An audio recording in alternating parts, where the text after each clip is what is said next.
All right, all right, all right. A few minutes late, I apologize. I see daily affirmations by Pauline is out there, and she's also wishing all veterans, who's folks who have served, happy Veterans Day. Black Steel is back. I'll introduce him on the other side of the preview. In fact, let me just get right into it. We're going to shout out MZBEL, uh, who is educating children outside of the confines of European reality. We're going to answer the question of, is it good relationship advice, or is it simping or religious propaganda? This is in reference to a particular video. We'll show it later.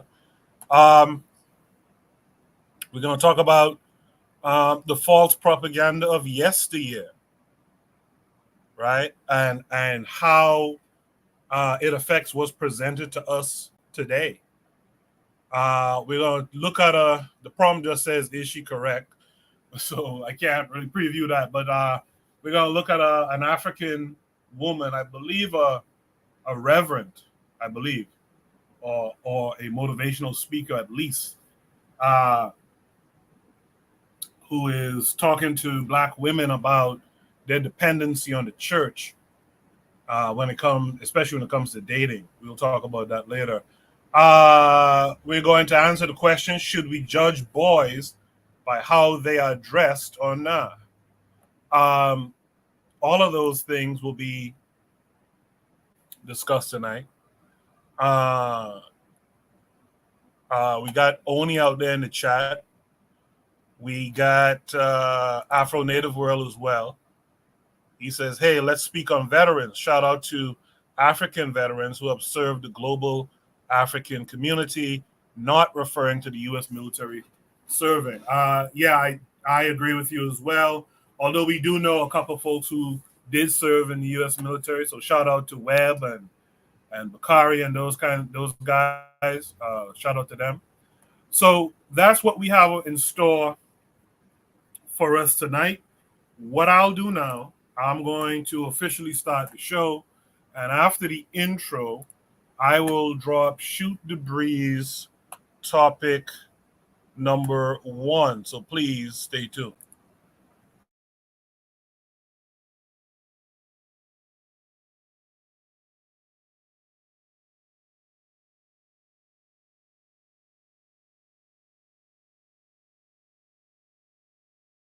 You are listening to the Bitter Medicine Podcast on KWAZ Radio.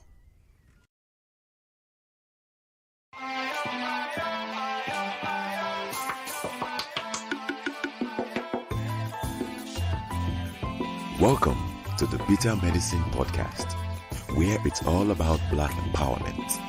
Our show focuses on Black news and entertainment, arts, science, economics, history, people, and strategies that uplift, empower, and motivate Africans within the diaspora. And now your host, whose favorite color is black, Goku.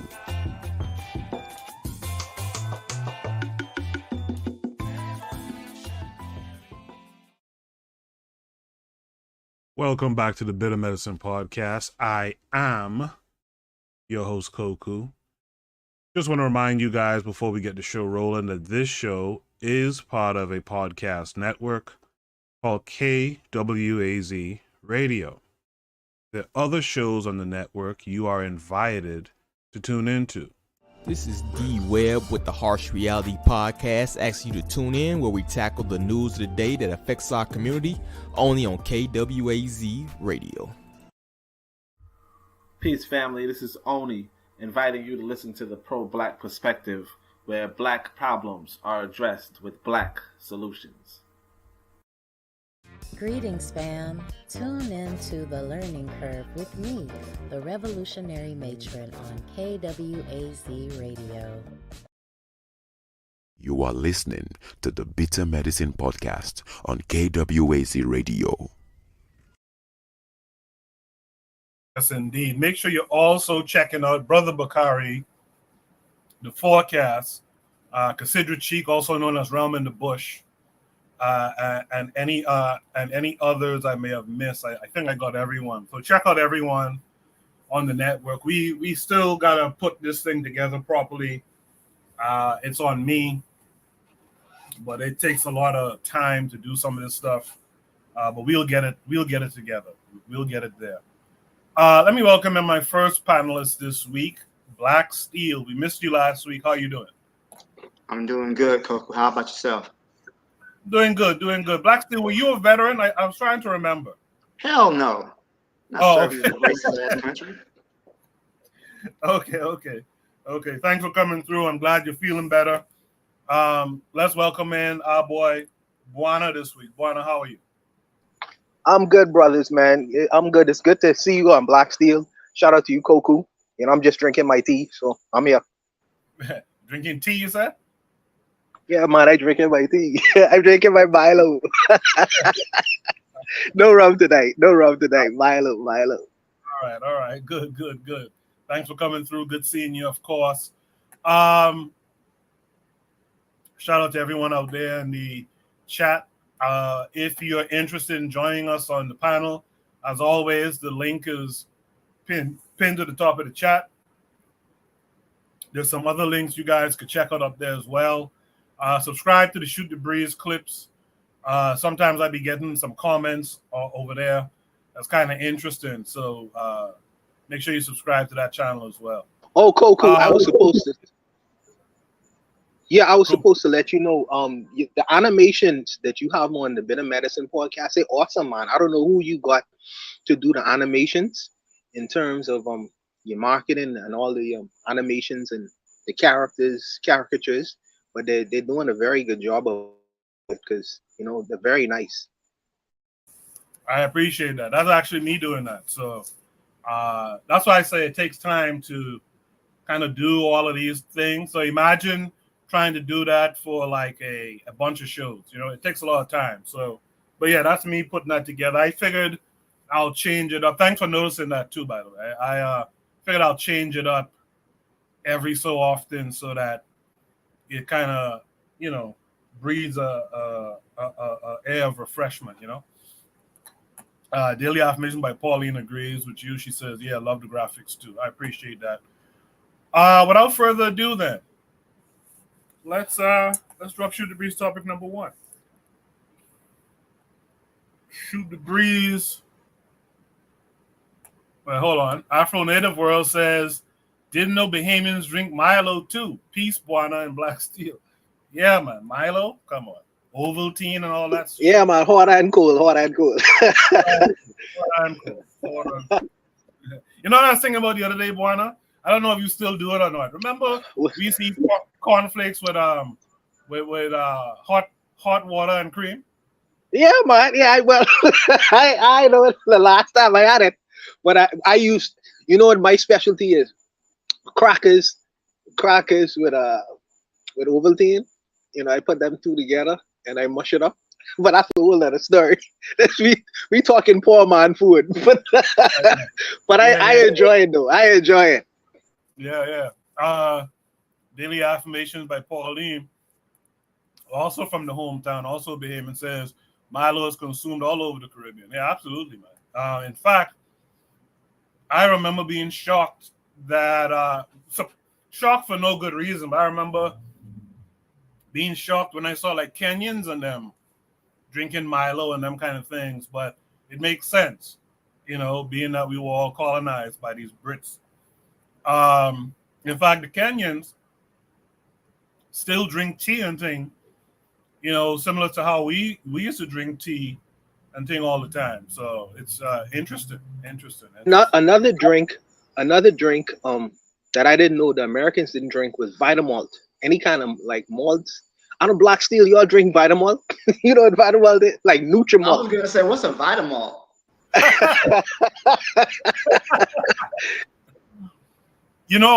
It's like Malta, India. Malta, India is what I see in the stores here.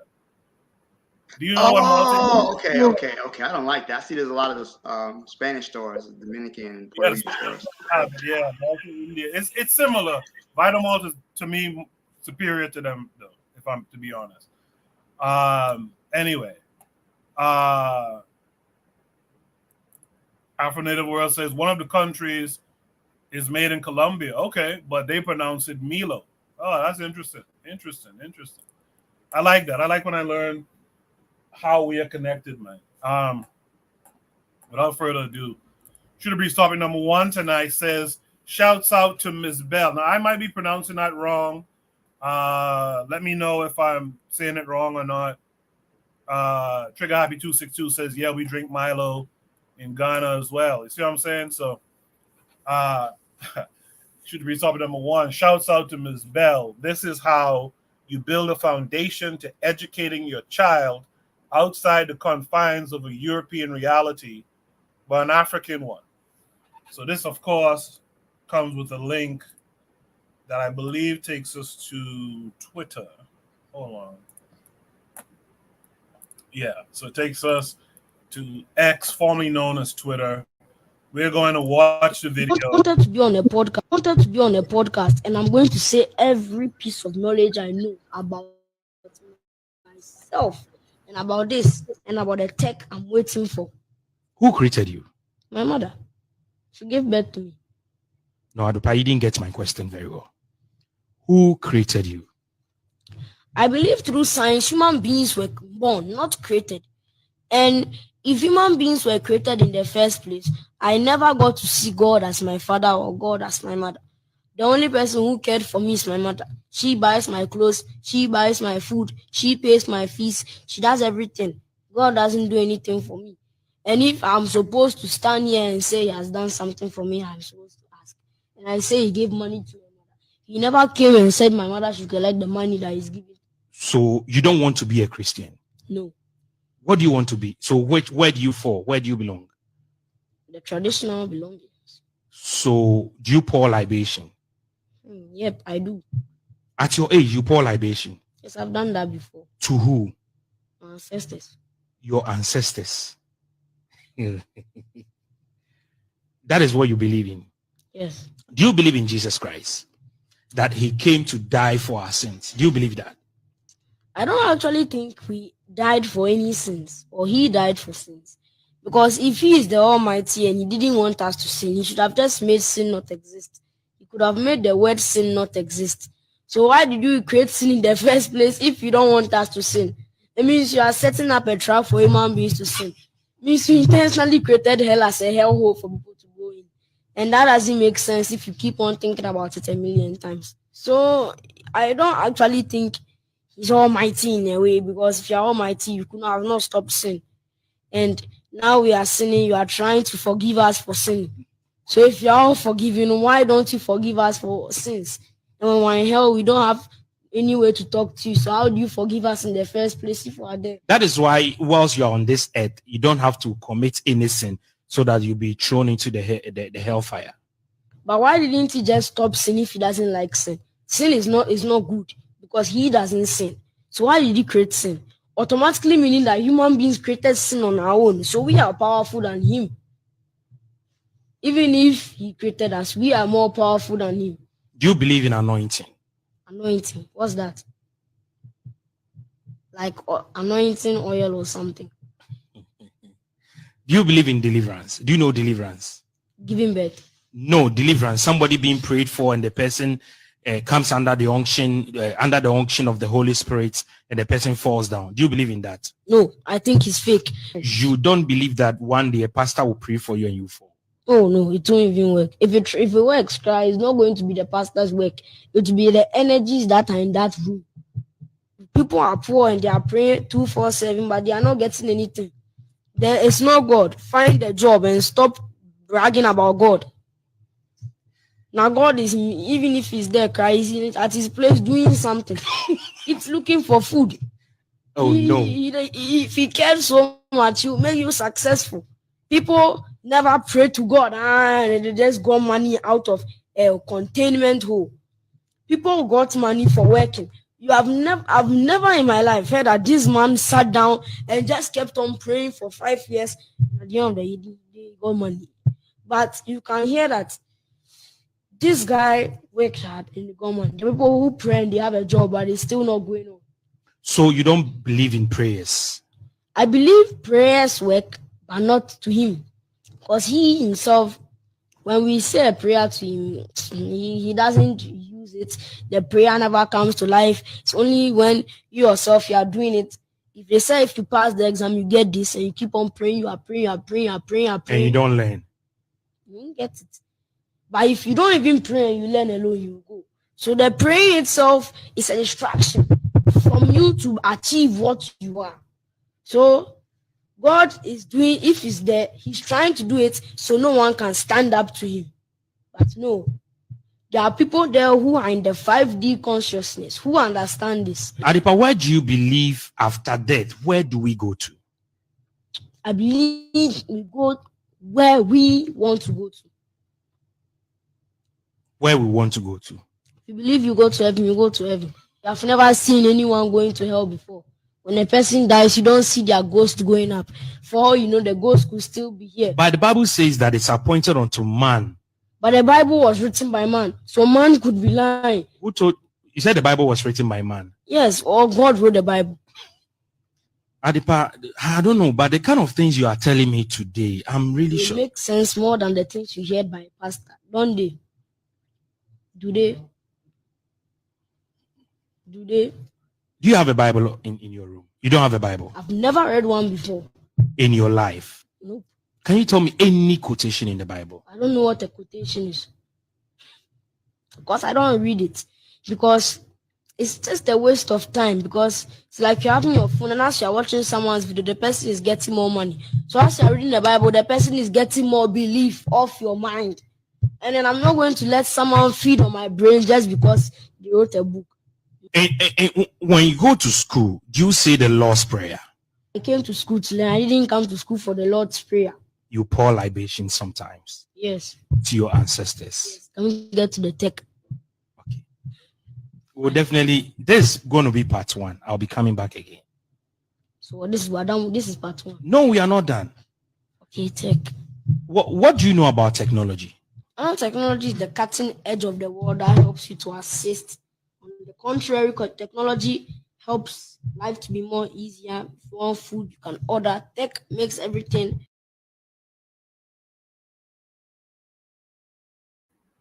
Already, I like the kid. I think he is Ghanaian. I think so. Afro-Native world. I think he is Ghanaian. The kid is indeed wise. I've tried to explain some of the same shit to some adults who couldn't grasp what I was saying. Look, a child could come and tell you. There's another part to this as well. Let me bring that up for you guys. You guys, let me see. You guys should be seeing this. Yeah. So the second part of this says it's from Sika Official. It says Ghanaian musician MZBEL rises to the defense of her son Okomfo Black on his controversial take on God and religion in a recent interview. So I gotta look up MZBEL here. I'm not familiar with her work, but I'm now very curious about it. So she says, yes, we don't believe in the existence of an almighty God because we know that everything or anything that has life, no matter how big or small, is a God. That is why when we pour libation, pray, we acknowledge and honor all those energies, God. Our ancestors are dead, but their blood and spirit runs through us. We are their DNA, so we honor them too. We are all gods. Spend time with yourself in quietness, ask questions, and patiently wait for the answers from within you. You will be amazed. So this is mother and son, the same kid you saw a second ago. That's his mom there. So I'm going to leave that image up on the screen. I appreciate that image right there. I see your comments. I'm going to touch on them in a second, but just quickly, Trigger Happy says lots of Ghanaians were angry at this interview. Christianity is deep in Ghana. Have a lot of work to do to get rid of it. So let me just remind you guys what Shoot the Breeze topic number 1 is. Says shouts out to Ms. Bell. This is how you build a foundation to educating your child outside the confines of a European reality, but an African one. I do appreciate what she's instilled in that kid. What's so crazy is, in the abundance of water, the fool still goes thirsty. People will hear that and say, oh, it's just a kid. He don't know what he's saying. And not really pay attention to the sense in what he's saying. One of the things that always irks me is when I hear an adult talk about they're going to pray on it. They have an exam coming up, like a nursing exam, so they're going to pray on it. Man, if you don't get your ass in a nursing book and study, it's akin to like when folks deal in this Santa Claus stuff. You tell your children, oh, Santa, this white boy in a red and white suit came down the chimney that we don't have and delivered these gifts for you. No. Your mother and your father bought this stuff. You know what I mean? If you even indulge in the shit at all. But we tend to give our praises to something greater when you really break it down and look at it, you did it. And that's sad that we don't get that. But let me stop running on and running out, I guess. Black Steel, what say you to this? Well, actually, I was enjoying your comments, Koku, so you didn't have to stop on my account. But yeah, so let me say this too. Something Dr. John Henry Clark said years ago. He said that Black people are the true believers. We out-Pope the Pope and we out-Muhammad. Meaning that, and my understanding of that quote was that African people tend to be more religious. We tend to adhere to the religion more closely than the people who introduced the religion to us. So this child here seems that he never received that initial religious indoctrination.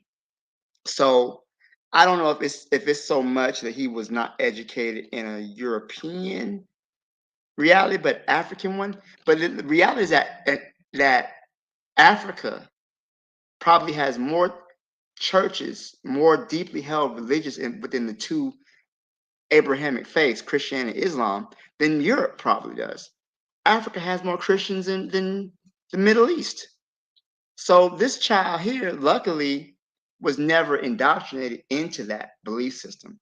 He's still able to retain his African spirituality. He hasn't received that. And that's the thing about religion. Most times, if they don't get you young, they really have to wait for a traumatic experience to kind of convert you, because otherwise you're going to use your critical thinking, you're going to use your knowledge, and you're going to realize, hey, how is it possible that two men have a child, but yet, they can populate the whole earth, or God can flood the world, but yet we still, you start to hear the stories and the nonsense, and it's like, this is really mythology when you look at it. It has no basis in reality. He talks about the Bible being written. Understand the Bible was not written or ordained by God. It was written by plenty of authors over hundreds of years. So there's no grand religious biblical consensus on how these books were created. So I'm just saying, it seems like he never got hit with the indoctrination that so many of us have. His grandmother didn't bring him to church. His father didn't beat him if he didn't know his Bible verses. His mother didn't take away his Pokemon because they were tools of the devil. I'm just being facetious there, but that has happened. That he couldn't look at Harry Potter anymore because that was of the devil. He didn't receive that initial religious indoctrination, and because of that, he's upsetting the people who are indoctrinated. He's when he's speaking the reality of his situation, he upsets those who have fully taken on the nonsense. So much respect to this kid. I probably think he's less than 10 years old, but he's never received that mess in his life, and I think it's a good thing. I think it's something we should try to emulate, because we have to be free of the oppressor's religion if we're really going to progress as a people. I'll let Juan speak. Thank you. Thank you, Carl. Yeah, I think The kid is probably like 9 or so years old, if I had to guess. And it looks like he's never been tampered with in terms of that religious indoctrination. And kudos to his parents for that. Buana, what say you? Yes, shout out to Miss Bell and her husband or boyfriend, partner, whoever the male is, who has influence in this kid's life. You know, they didn't stifle his reasoning process, his critical thinking process in his developmental stages, because this is the time when socialization kicks in. So since we're in a Christian nation, we got to go to church, we got to do these things, and then you start to have the whole Bible complex at that particular age. That Christian indoctrination and socialization process wasn't thrusted on him at an early age. He was allowed to freely think within the recesses of his mind and reason things out. So instead of just regurgitating some religious doctrine or scripture or quotes that his parents would have instilled in him, his parents allowed his mind to critically analyze the world and his mind to grow and flourish. Now, I believe that in certain respects, you should put barriers, barometers on certain ways a child needs to think. I do believe that. However, in his reasoning processes and his critical analysis processes, his mind was allowed to flourish without restriction. And this is the result of it. I think I would want my son to sound like him. You know, and I would want the children the next iteration of people like myself and all the brothers on the panel, I would like them to talk kind of like this young man. Let these guys, them grow mentally and reason things out in the world, because the conclusions that they will come up with will be greater than our conclusions. And we kind of reasonable men. So I think that these men will be more reasonable than us in terms of how they approach the world, because what has hit us, you know, whether we want to agree with it or not, is socialization from our parents. And many of them was Christians and religious people and things of that nature. They won't get these things because his mother allowed the child to freely be able to critically analyze what's in front of him. And what he get from that is what you see, what you had time to listen to just a minute ago. I would say, however, though, because yes, Dr. John Henry Clark say that the Ghanaians are Christian fanatics, but I believe that he stopped short on that analysis, because the religious community he came from in the West, the Black community, were religious fanatics as well. So you can't pass on religious fanaticism onto Ghanaians but ignore the religious Jesus fanaticism that exists within your society in the Western world, in most Black communities. That's not to be ignored. Don't pass it off on the Ghanaians. We are Jesus fanatics as well within our communities. Let's not forget our mothers and grandmothers and all these people in the churches in these societies as well. So it's just a form of colonialization that they did not escape. Neither did we.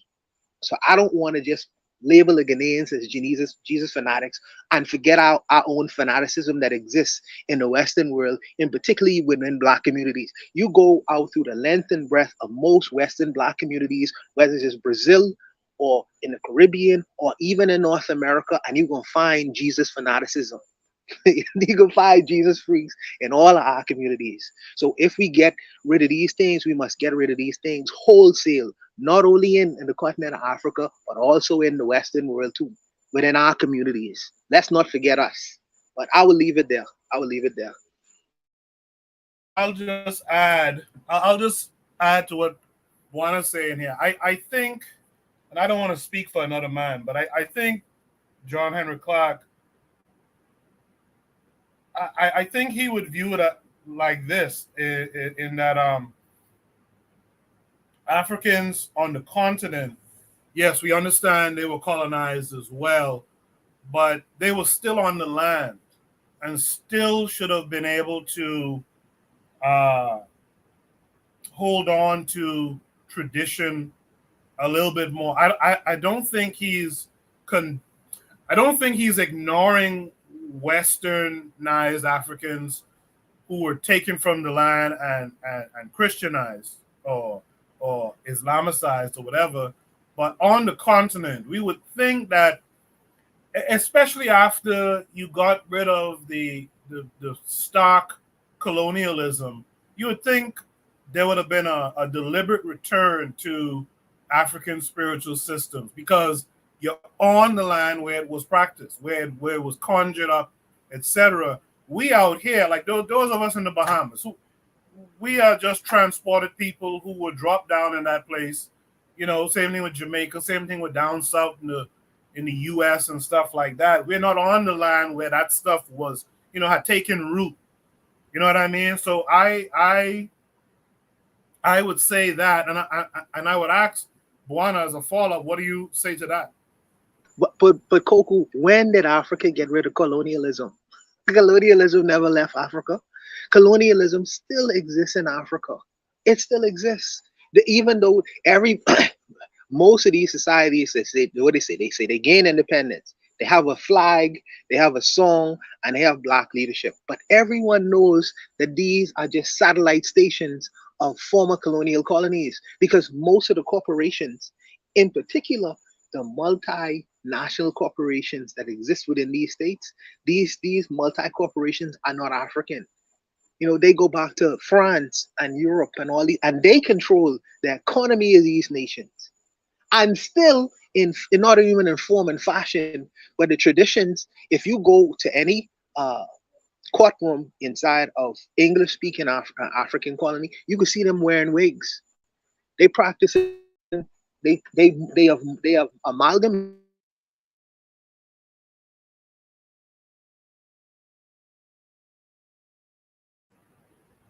So it seems like Buana fell off, right? Can you hear me? 1 2 1 2. Yes. I can hear you now. Yeah. Okay. So did y'all hear when I stopped? So I'm saying that these people have never left. They have never left. The colonialism still exists in Africa. Also, when John Henry Clark says that, there is a statement that people say about Haiti. They say Haiti is 90% Christian, but 100% voodoo. In most of these so-called African countries, yes, they have the Christianity and Islam, but they have not completely allowed or dismissed their original religions that existed within their culture. So they'll mix up Christianity with their original customs and religious traditions. If you go throughout these places, you're going to see vestiges of where they have kept their original African religions. They just have amalgamated it with Christianity or Islam. But in the Western world, it's different, because we've been completely cut off. So all we completely do is practice Christianity, Protestantism, Catholicism, and things of that nature, because we have no African reference to go back to, outside of maybe voodoo and Obeah, Kandable. We dabble in things like that, but not to the extent that they do in West African or African countries. I don't believe, but I will leave it there.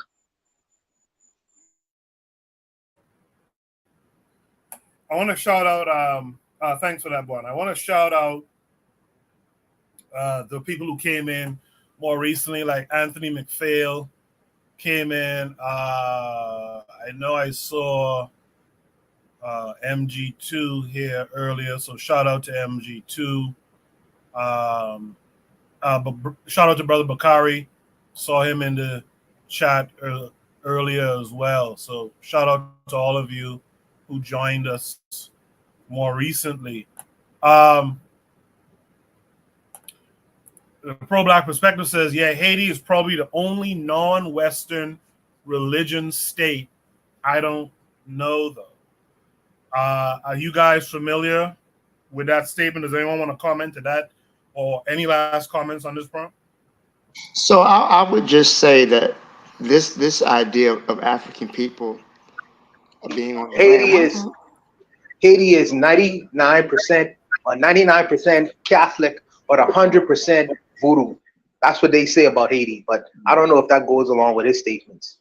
So I would just say this, is that one thing that the Europeans did that was very effective is that they demonized what our traditional spiritual beliefs were.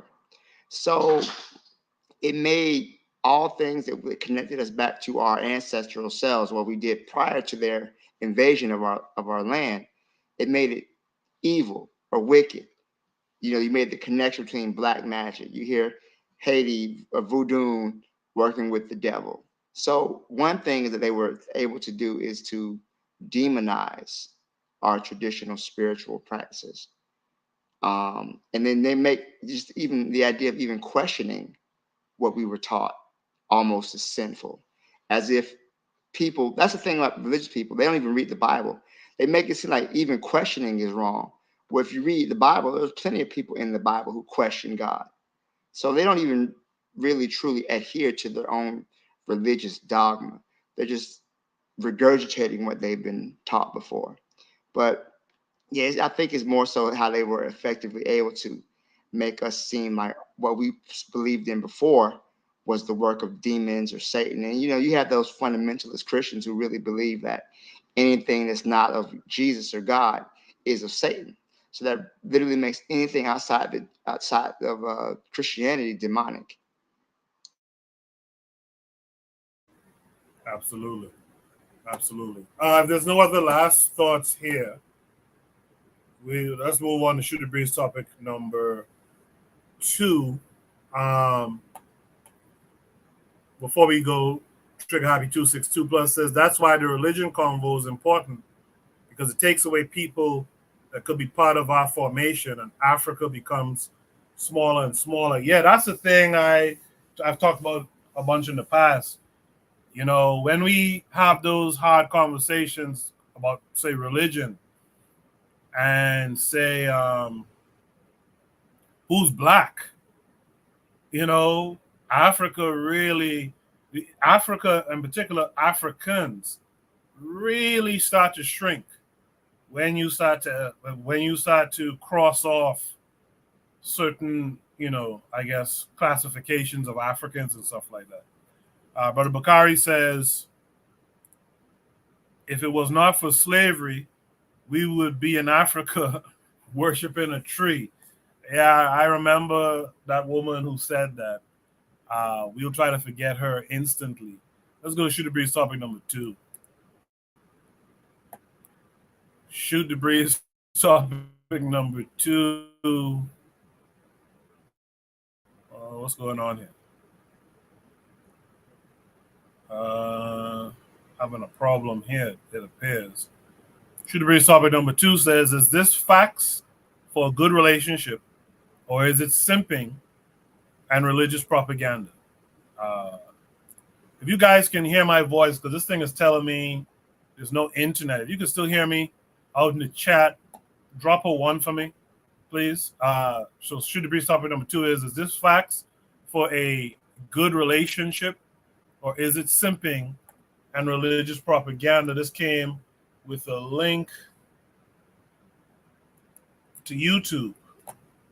We'll watch this video and then we'll discuss it. Get a good wife, okay? Do 5 things for your wife. If you want your wife to respect you, do 5 things for your wife. Oh yeah, number 1, always give your wife money. Number 2, don't forget to give her money. Number 3, okay, keep giving her money. Number 4, don't go out without giving money. Number 5, if the money finish, go and borrow money, because women, they like money. If you don't get money, no follow woman. Women, if you want your husband to be the best, listen to me. Any woman will go do this one, your husband go love you till he die. If you want to get the best husband, do 2 things for your man. Men, we know they're greedy. Now 2 things we want for marriage. Number 1, don't ever love your husband. Now mad woman, 9 they love a man. No woman can ever love a man. Now man get right to love woman.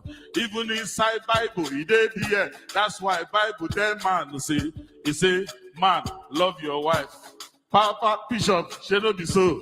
You know, say woman, love your husband. You say, man, love your wife. Your food, you know they make us joy. You will know who cook, who pass you. Caring we no need. You know they put money for our pockets. The thing where man need, give your man respect. Respect your husband. If he say sit down, madam sit down. If he say run, madam they run. If he say disappear, madam disappear. The second thing you go do for man, that one go make man increase. Any woman will do this one, your husband go love you till he die. Avoid our phone, oh. You dey hear me? Leave our phone alone, oh. Don't be your papa by the phone. Leave our phone for us. Before thunder, go fire you. That thing where you define for the phone, I swear, it dey inside. And if you see him, now you go cry. If you cry finish, you go your papa house. If I'm making sense, clap for me now. I have a something. If you want to get a good wife,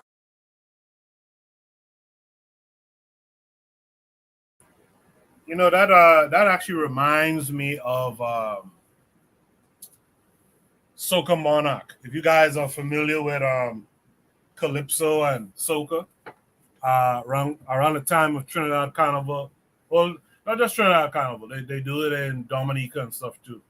They have something called Soca Monarch where they kind of come out and they kind of roast a little bit. That really sounded just like that to me. If you guys are familiar, drop a 2 in the chat. I feel like this prompt is a little bit of a trick bag prompt. The guy just basically said, give your woman money, give her money, give her money. And in the world that we live in today, that's pretty much sound logic. But the problem with it is that, to me anyway, it takes away from any kind of like emotional, like feelings type thing. It's I pay you to be here, so be here. It's that kind of thing. I pay you to be here. If I tell you to sit down, sit down. Like it's, and I get it, but it's something a little bit shitty about it to me.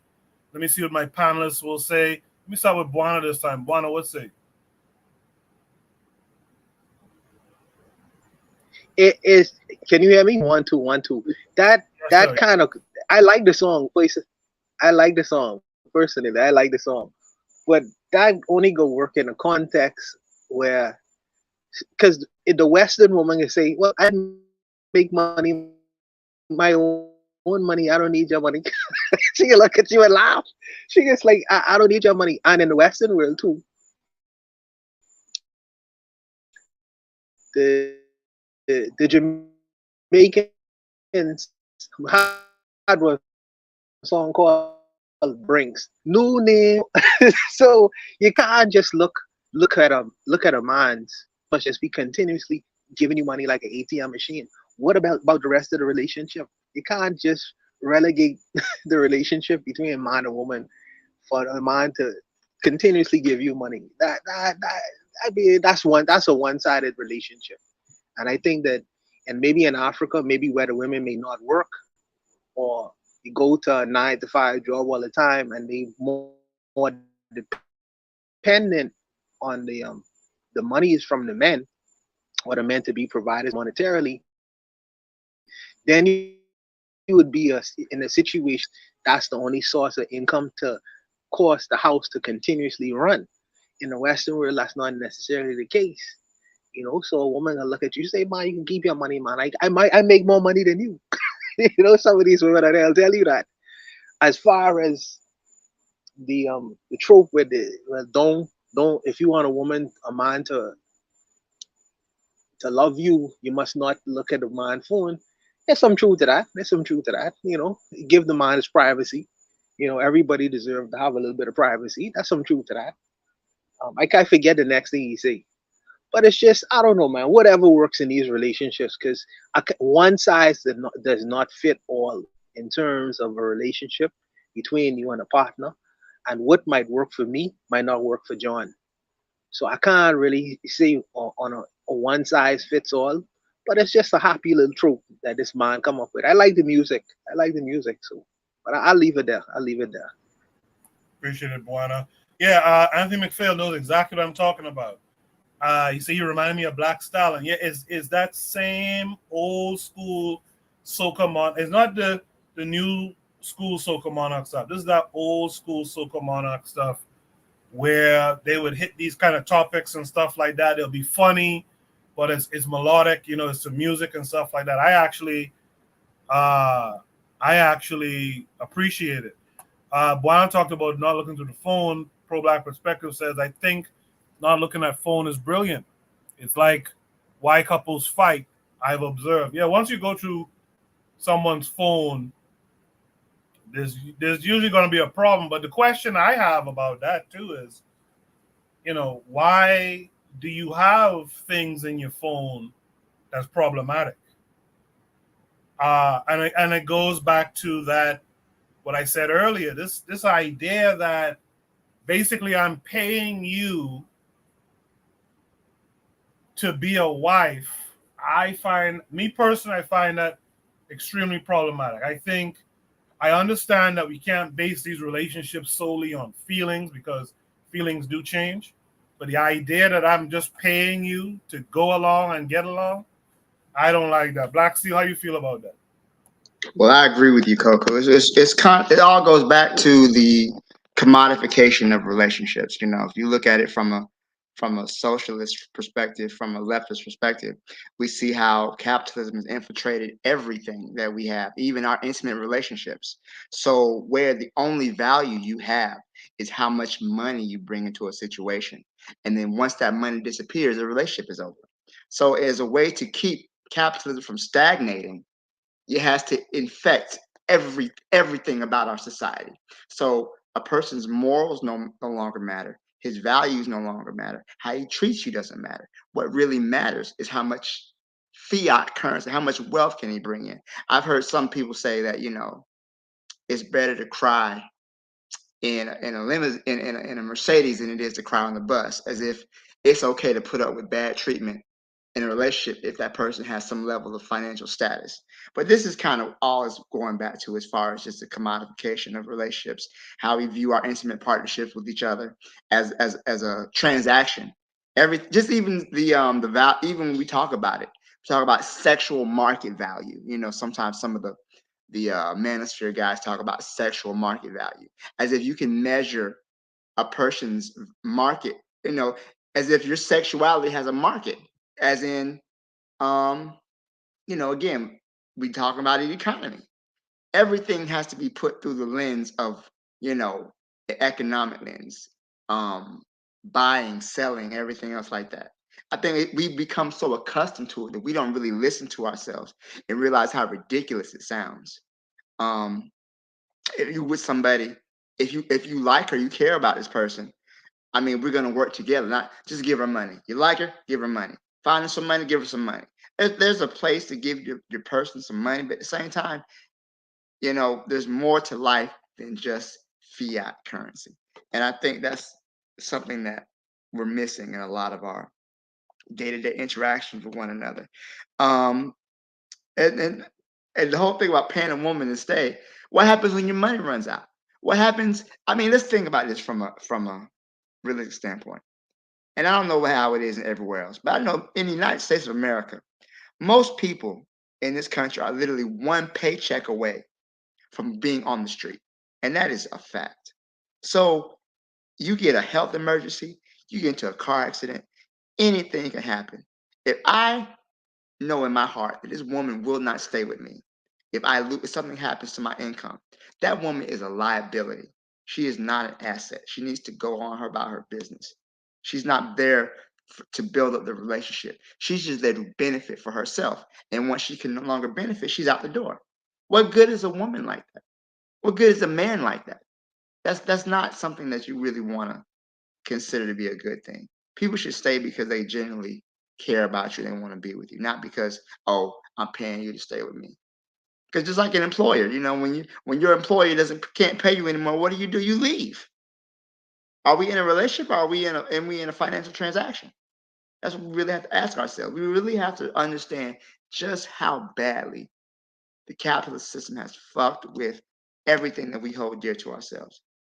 You have people who literally pay for cuddling, who they're so devoid of human touch, they have to pay someone to hold them or to cuddle with them. That it's crazy. As far as looking through the phone thing, like you say, Coco, if you don't have nothing in your phone, then you shouldn't trip. At the same time, if you go looking for stuff, you're gonna find something. So to me, I'd rather just err on the side of caution. What's done in the dark will come to light eventually. So to me, I'd rather just not even be caught on surprises like that. So I'm not going through people's phone. I wouldn't expect my lady to go through my phone, but if she did, what would she find? I really don't have anything to hide. But anyways, I'll go ahead and pass the mic and I'll leave it there. Thank you. No, thank you, Black Steel. I was gonna ask a follow-up question, just like that I forgot. The pro-black perspective in it says, I think money is pretty valuable. Maybe old school relationship were a woman's first job. Maybe old school relationships were a woman's first job. Explain that a little bit more for me. Only Buana, go ahead. No, I think it's the rise of tricking. Back in the day, the tricks was seen as something that was immoral. Something is like, well, to be a trick or a John wasn't necessarily a good thing. But now, in the day when we living in a transactional society, and the women too, you see the rise of whore culture.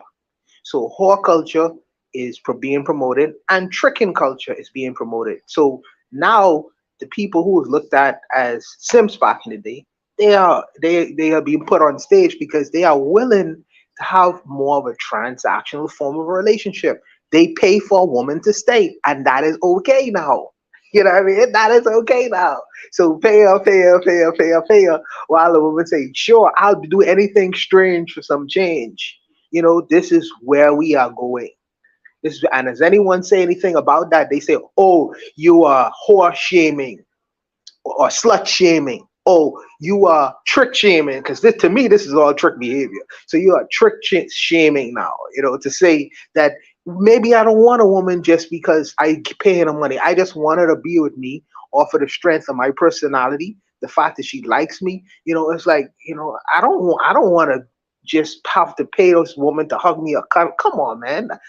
But that's not the sign of the times where we are right now. We are in the age of whore culture and trick culture. So, that's where we are. That's what I think. I don't know. I'll stop there. I agree with you 1,000% if that's possible. We are in whore culture times, and I like the addition that you have. We're in trick culture too, because we have whores, you have to have tricks, right?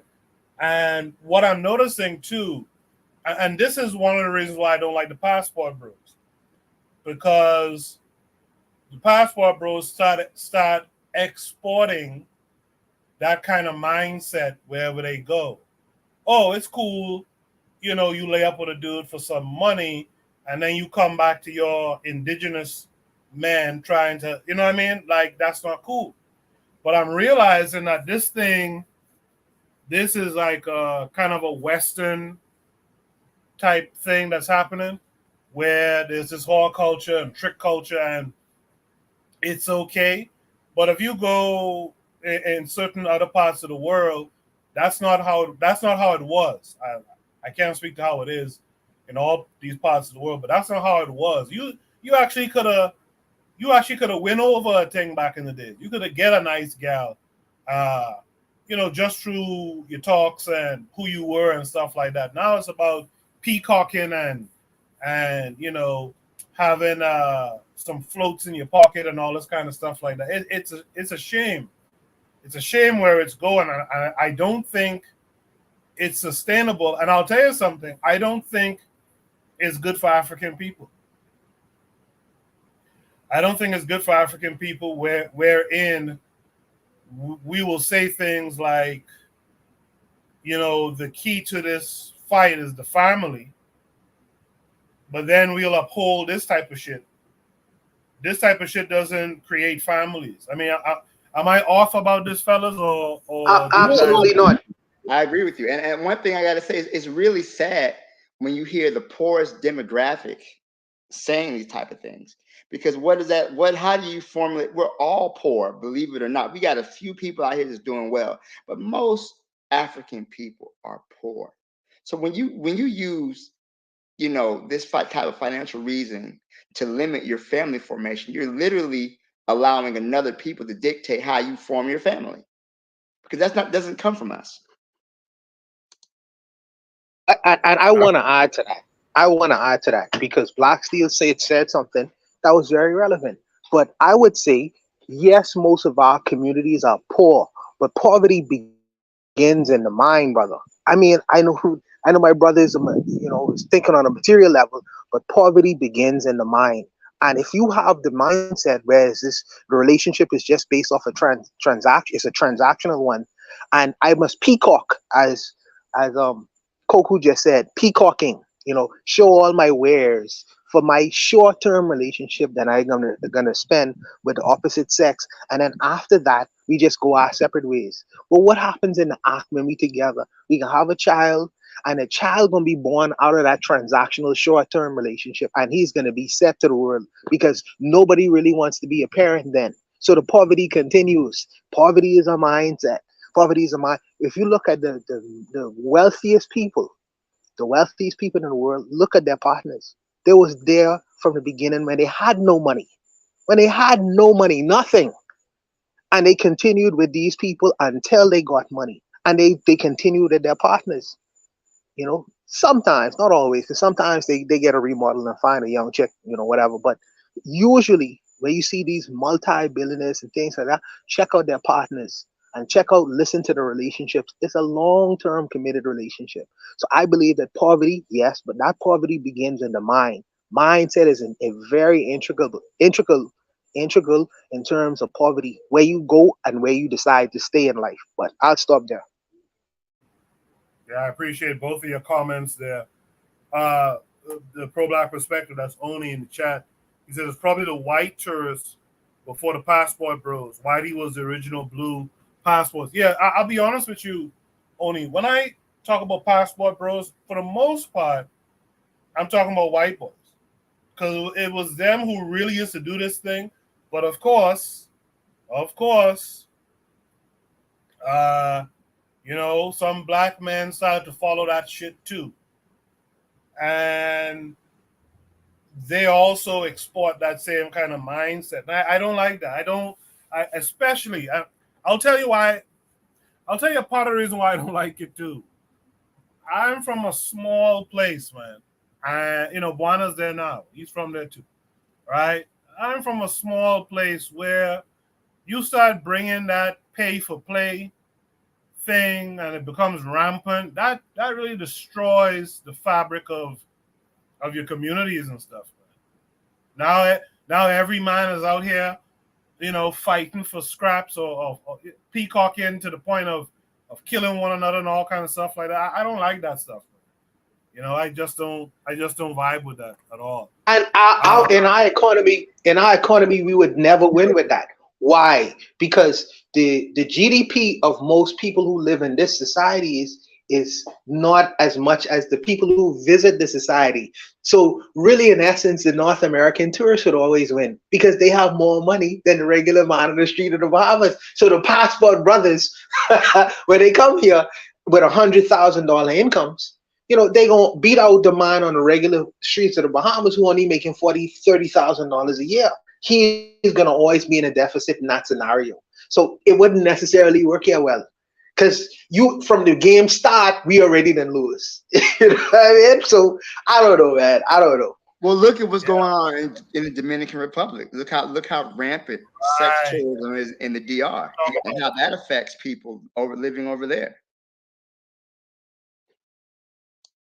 Absolutely. When I was speaking about it, in my head, I was visualizing the DR. Venezuela has that going on too.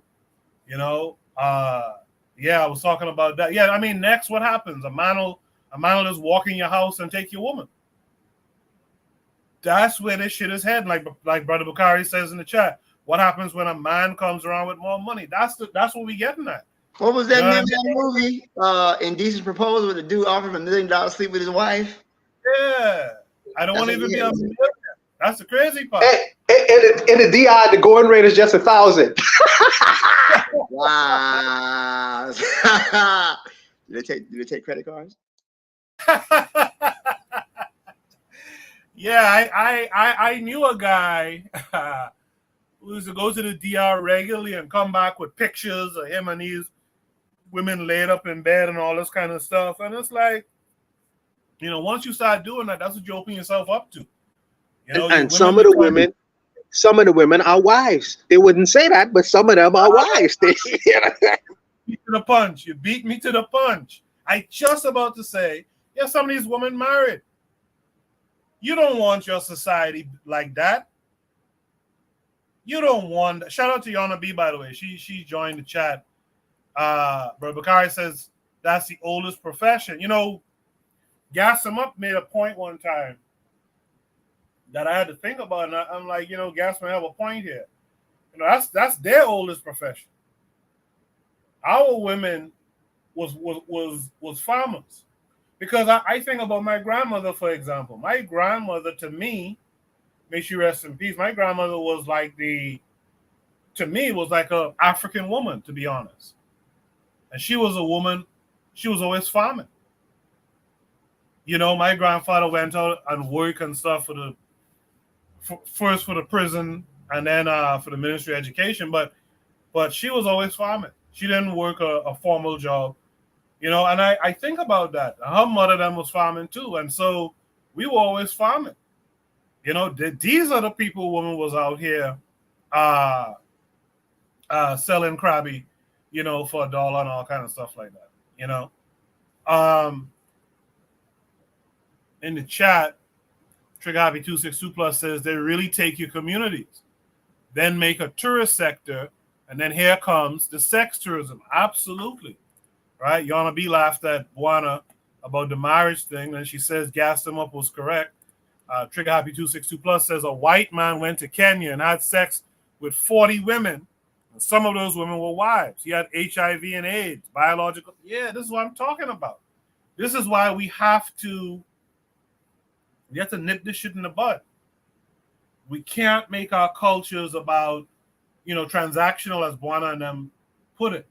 You know, we got to nip this shit in the bud. Next thing, a man will walk in your house and just take your daughter from out your hand, or your wife from out your hand. You know? If there's no other last thoughts, if there's any last thoughts, you guys can say it now. If not, we'll go to Shoot the Breeze topic number 3. Yeah, and by the way, Trigger, I remember that story. In fact, yeah, I think he was charged or something not too long ago. You know? Shoot the Breeze topic number 3 tonight. By the way, I just want to say thanks to all of you who are in attendance tonight. You guys make it all worthwhile. Even though the numbers are small, the conversations are big, and I appreciate all you guys who come here, especially you guys who are regulars, who come every week, like Trigger Happy and guys like that, Only in them, and of course Buana and Black Steel. I really appreciate you guys for coming through. Shout out to all of you. Oh, and shout out to Dorico Cooper and Sister Raw for their donations this week to the show. I will put it to good use as far as the show is concerned. Thanks again. Should be talking number 3 tonight. What can the false propaganda of yesteryear tell us about what's presented to us today? This comes with a link that's taking us to Twitter. And what we have here is a tweet from Z_Squirrel. Says former senior CIA agent John Stockwell, quote, "We pumped dozens of stories about Cuban atrocities, Cuban rapists. We ran fake photographs that made every paper in the country. It was pure, raw, false propaganda to create the illusion of communists eating babies for breakfast," end of quote. This came with a video. We'll watch it, and then we'll comment on it. Another thing is to disseminate propaganda to influence people's minds. And this is a major function of the CIA. 400 journalists cooperating with the CIA, including some of the biggest names in the business, to consciously introduce the stories into the press. Well, give me a concrete example of how you use the press this way, how a false story is planted and how you got it published.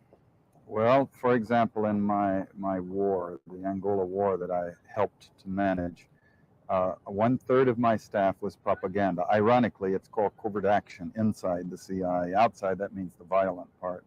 I had propagandists all over the world, principally in London, Kinshasa, and Zambia. We would take stories which we would write and put them in the Zambia Times, and then pull them out and send them to a journalist on our payroll in Europe. But his cover story, you see, would be that he'd gotten them from his stringer in Lusaka, who had gotten them from the Zambia Times. We had the complicity of the government of Zambia, Kenneth Kaunda, if you will, to put these false stories into his newspapers. But after that point, the journalists, Reuters and AFP, the management was not witting of it. Now, our contact man in Europe was. And we pumped just dozens of stories about Cuban atrocities, Cuban rapists. In one case, we had the Cuban rapists caught and tried by the Ovimbundu maidens who had been their victims. And then we ran photographs that made almost every newspaper in the country of the Cubans being executed by the Ovimbundu women who supposedly had been their victims. These were fake photos? Oh, absolutely. We didn't know of one single atrocity committed by the Cubans. It was pure, raw, false propaganda to create an illusion of communists, eating babies for breakfast and that sort of totally false propaganda.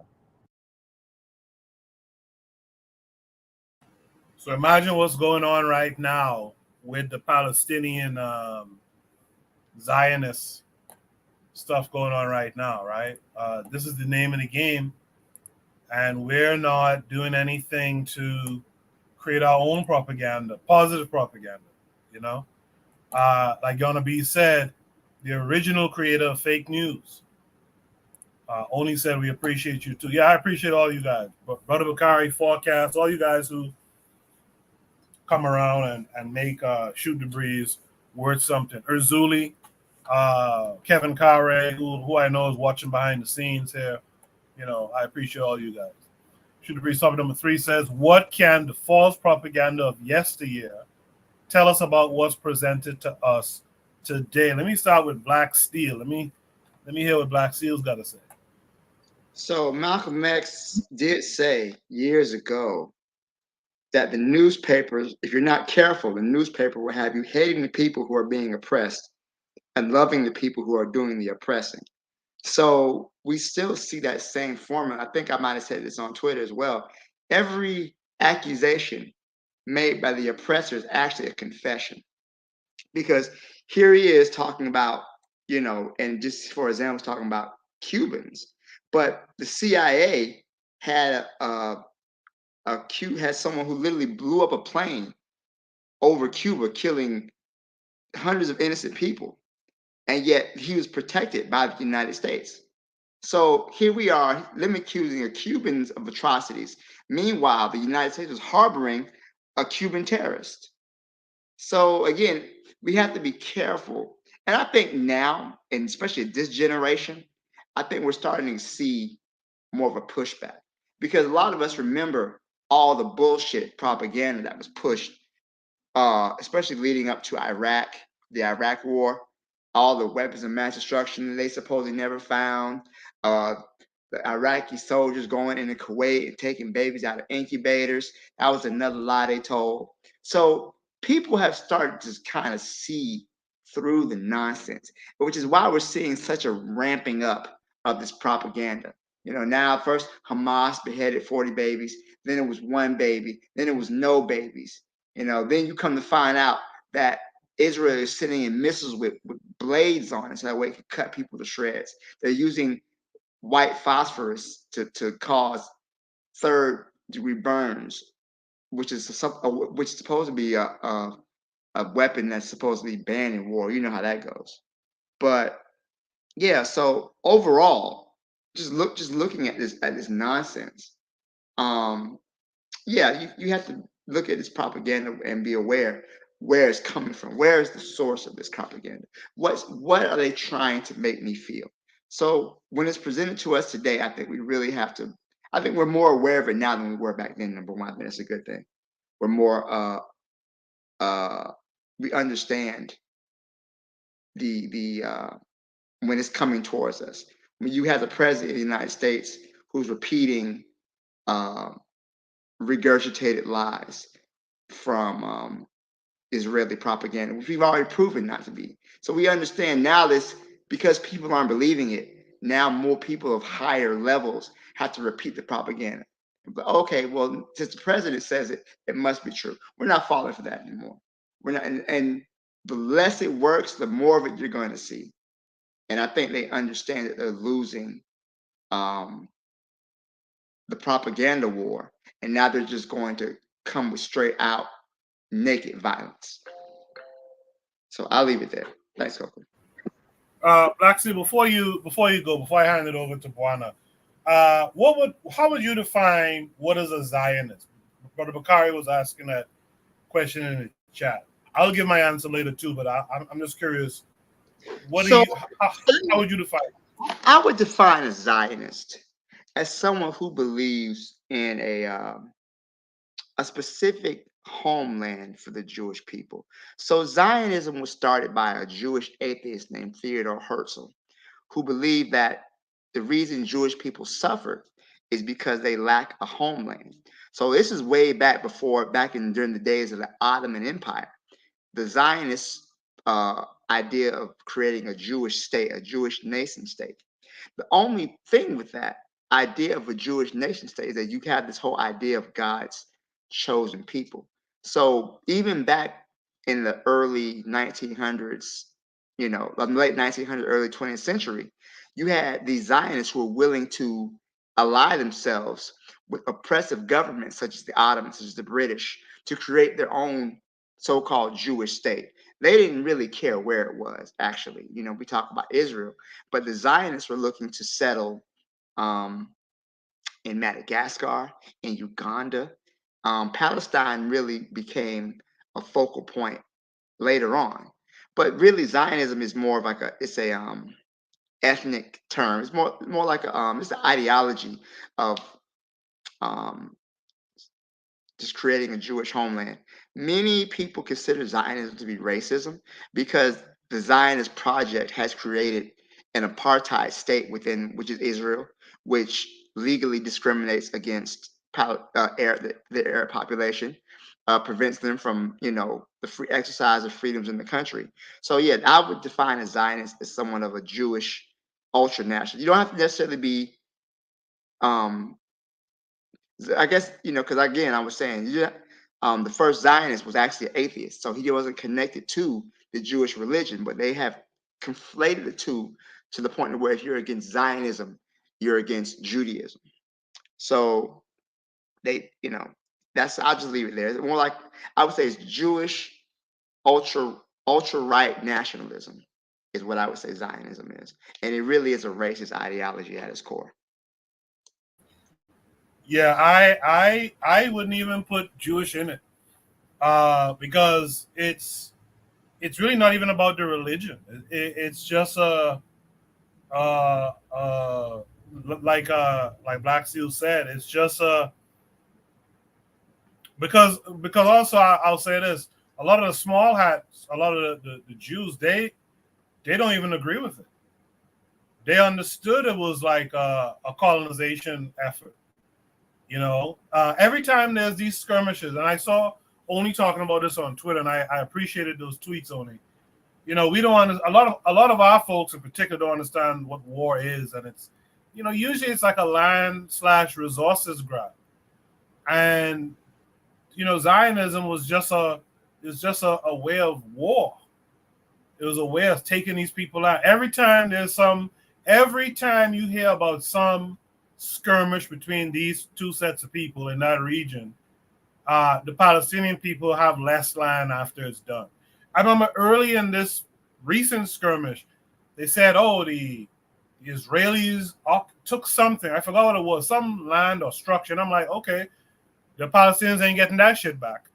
You know, so it's just a war machine. That's what Zionist really is. A war machine. I'm sorry, Coco. Let me cut you. I like something that Anthony McPhail said. He said, "Manifest destiny." And that is that idea of manifest destiny. It is our destiny. That's the same ideology that drove the white settlers in North America to steal and colonize the North American continent. The idea that we are destined by God to spread from sea to shining sea, and we don't give a fuck whose land it is or who was here before us. We're taking their shit.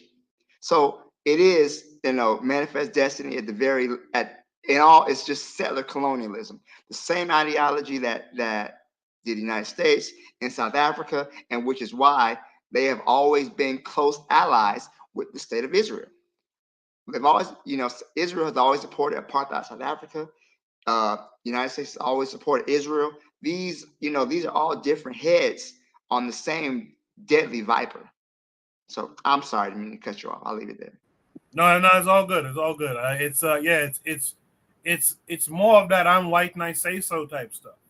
I watched a video the other day where a white guy, a so-called Jew, probably from Brooklyn right here in New York City, is in some of these Palestinians' house, and it's like, yo, don't blame me. It's not my fault. And they're outside looking at this dude instead of fucking taking a big stone and bust his head or something. They're looking at this slovenly white boy with a small hat on, talking about it's not my fault. And what is he talking about? The fact that he went in these people's house and take their house. You know, it's a land grab. It's a war machine. You know, Buana, what say you to all of it? Yeah, so I can do it like this. Okay, so let me start with the Zionist end. So a person who really spoke to a good degree on this topic was Kwame Ture. In terms of what Zionism is, there's a wonderful video on YouTube with Kwame Ture giving a lecture on Zionism, and there was a Jewish person in the audience who debated with him for a while.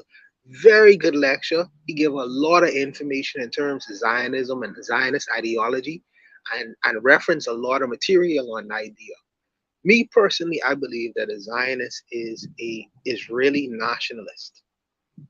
And I believe that when we say, and I get challenged the brothers on something, because when we say the actions of the Israeli is immoral, because they are extremists in what they do, because children die, mothers die, women die. When we say that, when Khalid Muhammad was referencing South Africa, and he said that we're going to give them a certain amount of time to leave South Africa, the boys, the white boys.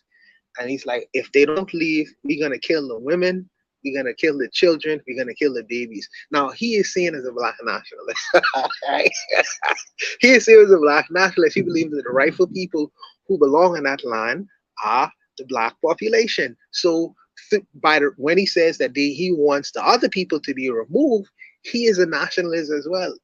But his nationalism is just black nationalism. Some would say that's extreme. Some wouldn't say that's extreme. Who knows? I'm just saying. They sound similar.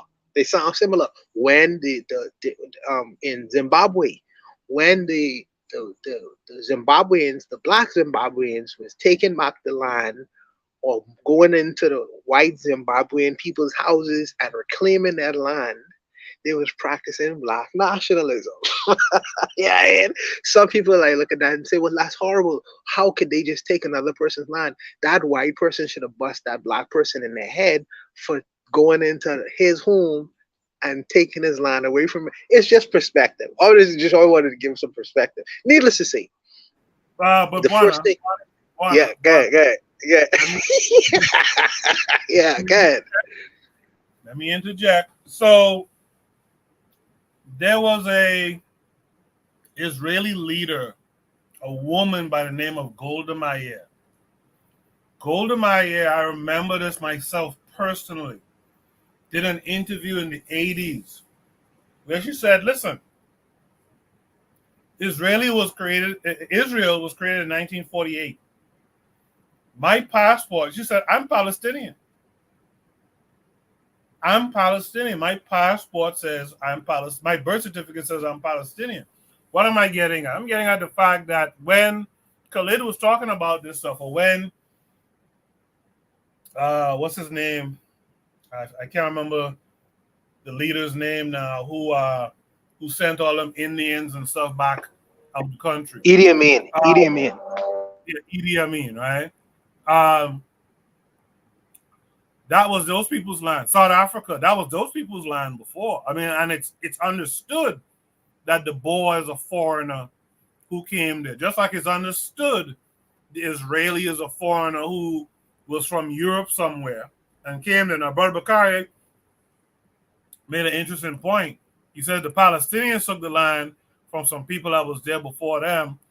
I don't know the history before the Palestinians got there, so I have to feign ignorance there. But whoever it was, if they took the land, them people should bust their head too. You understand? Yeah, I was just being mischievous. Romans? I don't know. I was just being mischievous. In that question. Arabs have been in Palestine since the first century. All right, Buana, continue though. I didn't mean to cut you off. Yeah. I was just being mischievous.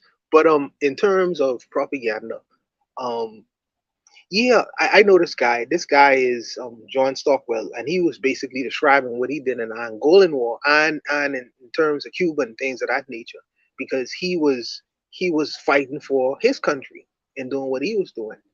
And there are many people like these who come out after the fact and express what they did. I think there was another guy called John Perkins. He wrote this book called The Confessions of an Economic Hitman. He's another one of these spooks who, after having done mischievous things all over the so-called third world, they come out and confess some of the things of what they do. But I believe the CIA, when they hear these guys come out after the fact, they create patches to ensure that their methodologies are the same but a little bit different. Because now the people who are hearing these kinds of statements or confessions, they build up defenses against people coming into the territory and trying to do the same kinds of acts. So I think that they correct it, and there's a level of sophistication that's going on right now in the world, where we are living in a so-called information age, and the exposure is just out there and so vast. The powers that be, these unsane people, they fortify what they do with other kinds of methods and methodologies in trying to convince the hearts and minds of people to sway in one direction or another. Granted, the masses are really ignorant. The masses among us are completely ignorant to the fact, so they don't necessarily need to change their methods and methodologies fundamentally. But I believe that there's greater sophistication going on in trying to convince the hearts and minds of a lot of people to believe in one particular thing over another. I believe that it's more sophisticated now. And even Kwame Ture talked about propaganda as well, in terms of what happened in the Black Panther organization, and how they was being propagandized within their organization by external forces like the FBI. So these things have happened, but I think that they become more sophisticated as more information gets out there, because you have these people who are former CIA people confessing what they would have done when they was working for the other side. So it's just a whole lot of sophistication that goes along with it.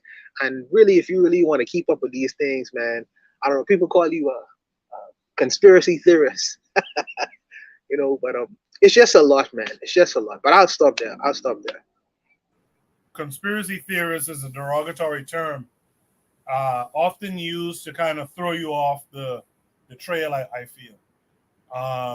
Because if you go to the average person and tell them, in the whole Cuban-U.S. conflict, the U.S. was pumping false images, most people will say, man, you just on some conspiracy shit. But then here comes this white boy here, and he tells you, that's what we was doing. You know what I mean? Afro Native World says the history states the first people of Palestine were Ethiopians, Africans. All right. So my bad on that. I didn't know that, although I suspected that was the case, because look where this region of the world is, right? It borders on Egypt and stuff like that. MG2 you were in, but you dropped off for some reason. Shout out to Real Black Gentleman who's out there in the chat. Real Black Gentleman got me in some drama this past week here. Him and what's that brother name? I Can Fire. But in the meantime, let's welcome in Brother Bakari. Brother Bakari, how are you this week? I'm great, man. How about you? Everybody on the panel and in the chat. Y'all can hear me, right? Yes, sir. Loud and clear. Yes, sir. Loud and clear. So when we talk propaganda, right? Now we talk about how white people lie. And I'm not saying this white person here is telling the truth. But how would we know this white boy right here is telling the truth? And I'm just saying, I'm not saying he's lying. I don't know. But we really don't know if this white boy is telling the truth either. So when it comes to propaganda, and I heard what Black Steel said about Malcolm, man, you know how the newspaper or the news can have propaganda to have the oppressed people loving the oppressor. Look, my thing is, the propaganda for me is Black people saying, let's stand for Palestine. When they have areas in Palestine today called Al-Abid, which mean the slaves, where they have put the Black people in Palestine. So the propaganda is really working in my things, because we want to stand for everybody we seem as oppressed. But if we stop and look at those people that seem to be oppressed, look and see that they take time out during their oppression to oppress other Black people, like the Palestinians. And I'm not telling nobody who to stand with or who to rock with. I don't care. But when we talk about propaganda, the propaganda is absolutely, propaganda can be used in a good way, can be used in a bad way. The propaganda against Black people, the images and the way they say about Black people, it absolutely works. Works so much that they don't have to do it anymore. We show the negative images and talk the negative images and talk all the negative stuff about Black people. So when we talk propaganda, a lot of us a lot of people don't absolutely understand. I know I truly don't understand. I understand what it is, but it's just certain things that I see, and as some people who would say is I don't know, pro-Black, I guess. I see us fall for propaganda, and we fall for the propaganda, and we end up fighting ourselves. And on that, I give the mic. Uncle Bakari, before you go, right? Could the Black woman is God be good propaganda? Yes. Oh, the Black woman is God propaganda? Yes, the Black woman. Yes, the Black woman is God is propaganda. It absolutely propaganda to try to make a Black man to see something that they came from as something great. But we can't see that. So yes, it is propaganda. See, we fall for the negative propaganda and want to put every Black person, every Black woman in a group with something like, let's say, Lil Kim. Because I ain't gonna just talk about what the young people doing today. I can talk about what people listened to back in the day. I ain't gonna say the one named Red. I'm gonna say Lil Kim, right? So then we'll put every Black woman in that box. Just like when Keith Lee went to Atlanta and did his review of Black restaurants. I think he went to 4 restaurants. Black people on YouTube took it and ran it and made it be all Black businesses. So yes, it can be good propaganda. Saying the Black man is God, that's good propaganda. So you can look and see yourself as something great. So you don't accept the fact when somebody come tell you you ain't shit.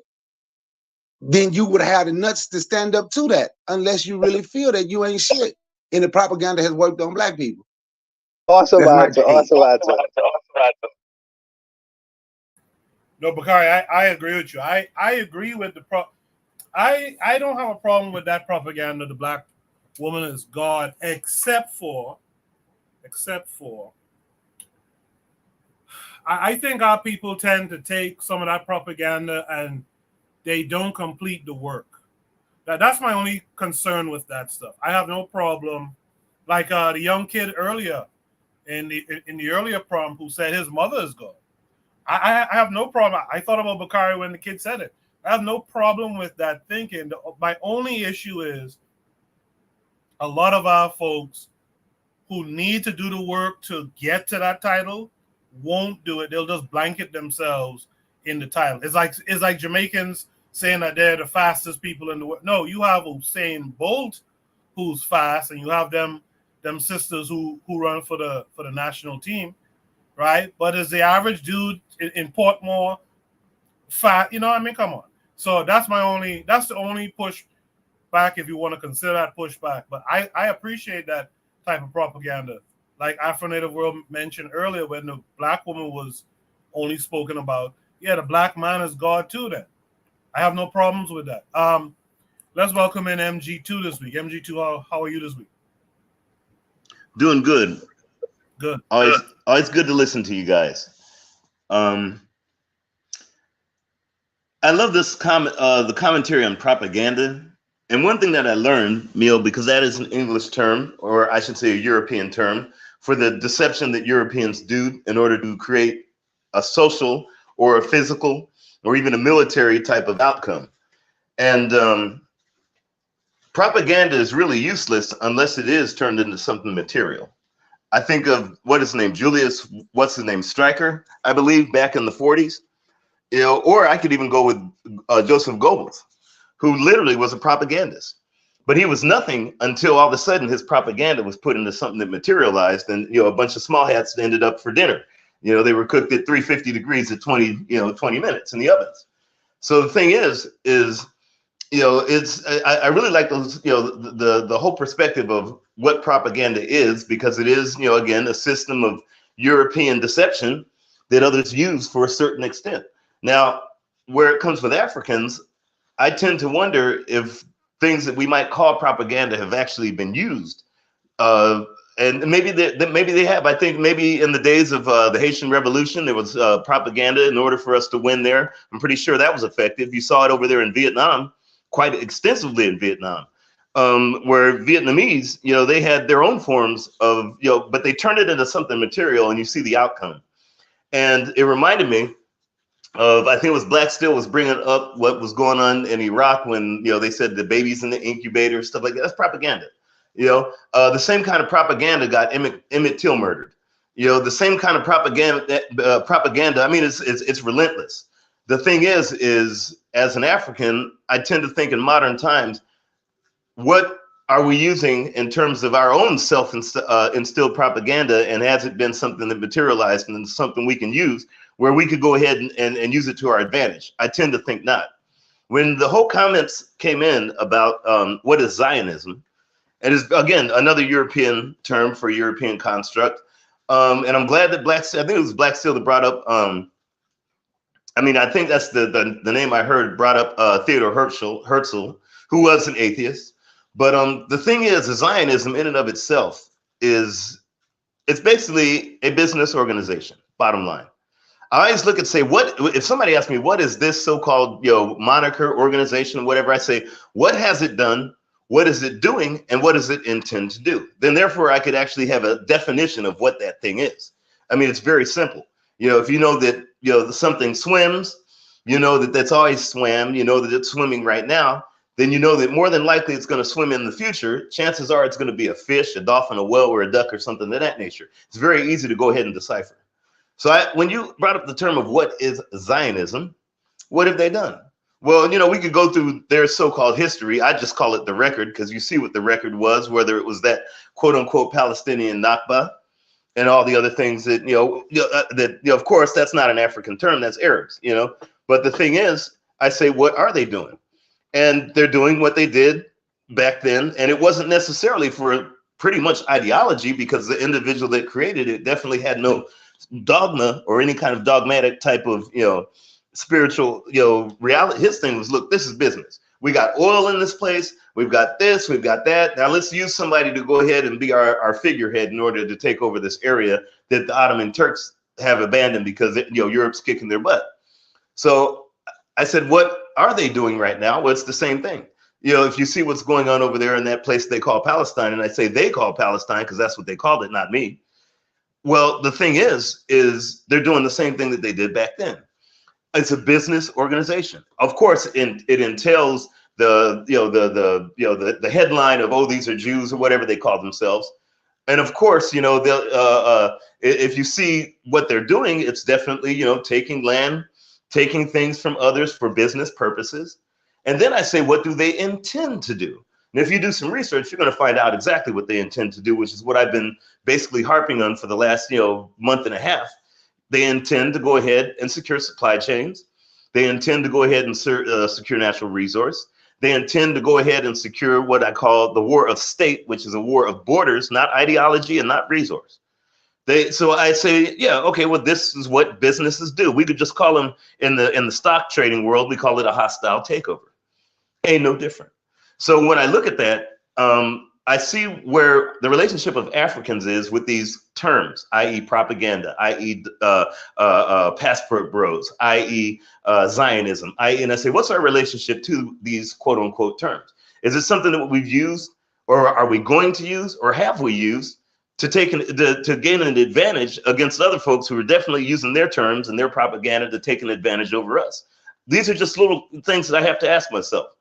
I know I'm a little loquacious, but I just wanted to kind of put that out there. I'll go ahead and pass the mic. No, much appreciated. I thank you for coming through. Does anyone want to comment to what MG2 had to say just now? Okay. In the chat, Yana B says, "I am a god." Yeah, I feel you, Yana B. I agree. I agree. Sister Raw is out there saying greetings to everyone. Sister Raw, I shouted you out earlier. Thank you for the donation this week. Thanks again. Wanna go ahead? I don't mean to cut you off. I just was really I was digesting some of the things that MD2 was saying. If a corporation is to be, you know, if what the Jews are doing is to be looked at in terms of a business or corporation or company, then we can't attach no morality to what they're actually doing. So, like you say, it's a hostile takeover. So the death of children, women, and all that stuff, like we are just simply trying to ensure the chains, the business chains, you know. So despite what we're doing, ultimately our purpose is just to in fact do this particular thing as a business, as a corporate entity, you know. So there's no morality that comes into play, you know what I mean? So I don't know, so if I were to say that black folks in the West to take that Jewish model in terms of what they're doing, you know, and a bunch of us ideologically decide we are going to create a company, let's call it the Black Company, and we are going to go into a territory and say, you know, practice gunboat diplomacy, you know, the same thing the Spaniards did with Christopher Columbus them and the Jews are currently doing right now in Palestine. We're going to take over this territory. Would you consider that to be a right kind of company model to use in terms of taking over a territory in a hostile way? Yeah, I mean, would you consider that to be the right approach in terms of doing that kind of thing? To try to establish supply chains within the Western Hemisphere or in America, if you a bunch of Americans decide to do it, Black Americans decide to do it, would you consider that to be something that we could look at doing in terms of trying to establish supply chains for us in the West? Absolutely not. Absolutely not. I would think, first of all, I would think African people would never go into a place that's inhabited, destroy the people's land, steal them, put them in open air prisons and concentration camps. I don't really see African people doing that type of behavior. We got to be careful not to emulate and do what the European did to get to where they are in life. I think sometimes we lose sight of that. We see what Europe has done and we see what other people have done. You know, should we do that? No, I don't think we should do what the Zionists have done. I mean, it's settler colonialism. I mean, that would be basically doing to another people what was done to Africans in South Africa or in Zimbabwe. You know, or in Kenya. So we're not. I would definitely think we don't need to emulate that type of Is behavior. is that the Yes, I nature? think. That the nature? I'm sorry. Go Is ahead. that the is that the nature? Is that the nature? Cut off your mic, brother Bakari. Cut off your mic, brother Bakari. Is that the nature of human beings? Might makes right. The person with unfortunately, we are seeing this instance. Maybe is it just in European history? Maybe I could just or Arab history or Chinese history. Yeah, where might makes right. You know, people exert so-called power through force. Now that's ugly, you know, because we live in a society that says, well, you know, you must be respectful of your brother and mankind and all these things. But how is that something that human beings have actually practiced throughout human history?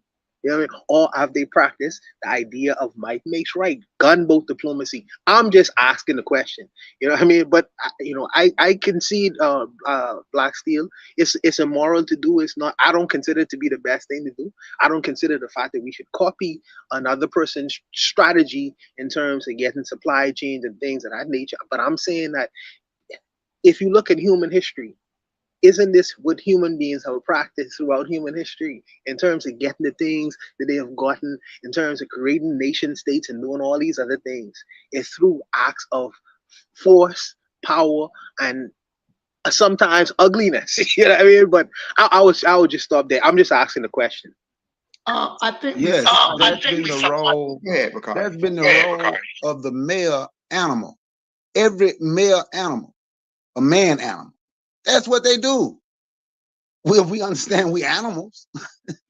Name the man animal, predator, omnivore. Name them. You can't name a man animal, and that's not what they do. We look at everything as moral, and what we consider moral. But the rest of the world don't consider this shit moral. So are we actually moral? Because everybody then did what white folks have done. We Genghis Khan and Mongolians did it way before them, kicked the white folks' ass, the Arabs, they did it to everybody. Arabs have done it. White folks, the Europeans have done it. The group of people that haven't done it is still looking at something as moral. And the group of people who still look is the group of people that actually, a lot of this group of people still want to be friends with other people that was oppressed. And the only reason they're oppressed because they took something from somebody, then some people came and took something from them.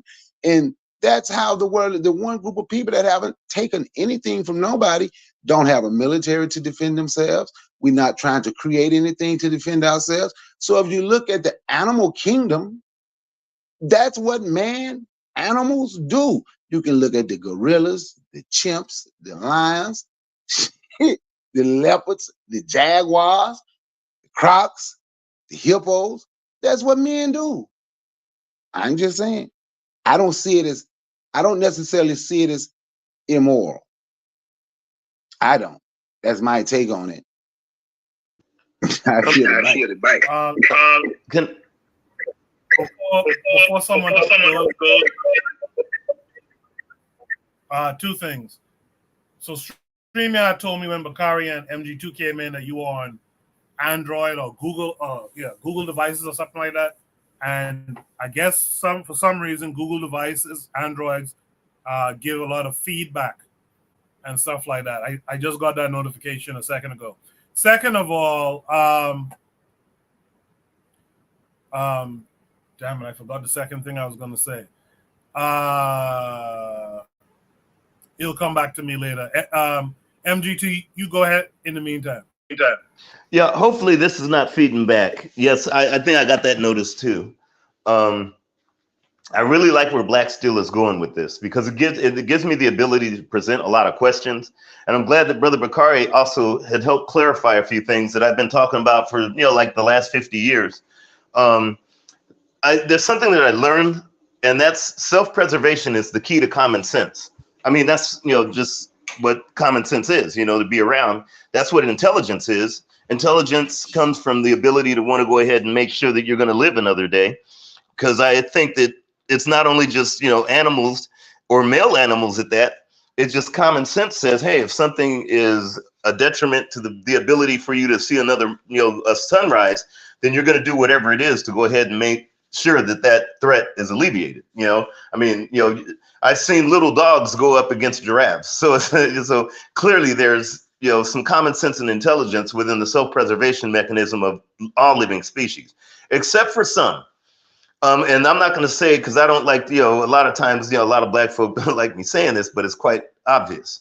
I'm glad that the question was asked, especially in terms of, you know, the fact that, you know, that we don't want to take the ways of those who have already proven themselves, for lack of a better term. I want to use the term conquerors or, you know, settler colonials or whatever. You know, I mean, those are, again, other frame of reference that's not a frame of reference coming from an African. That's a frame of reference of what others' activities have done to Africans and others. But irrespective of that, the thing that I tend to think of is, well, first, I saw Yoni post something in the chat is, yeah, I understand, I agree, I could understand that, but what do you do?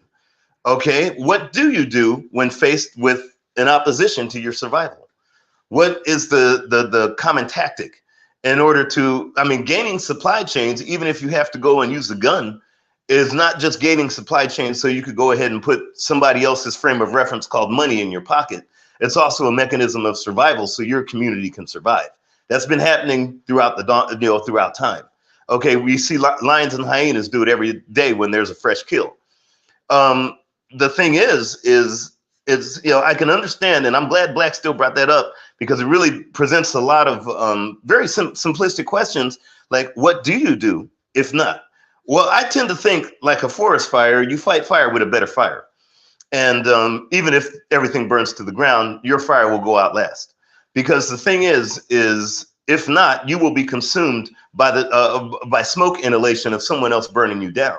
And clearly that has happened. When I said every species looks at that thing of self-preservation other than one, I look at what species has been the most reactionary species throughout the dawn of human record. I want to say history, but I'm going to say the record. Because if you look at where each species is in terms of their survival right now today, you can see that that was built by a record of something that is basically culminated into where that species is today. I look at different species like the Anglo, like the Arab, like the Asian and others, and where are they at today in that self-preservation mechanism to keep themselves alive and keep themselves, you know, perpetuating their species? I look at that and then I look at the African. Then I say, who is more pro-reactionary and who is more reactionary? And reactionary is not fighting that fire with fire or building a better bomb or building a better gun or cutting some necks.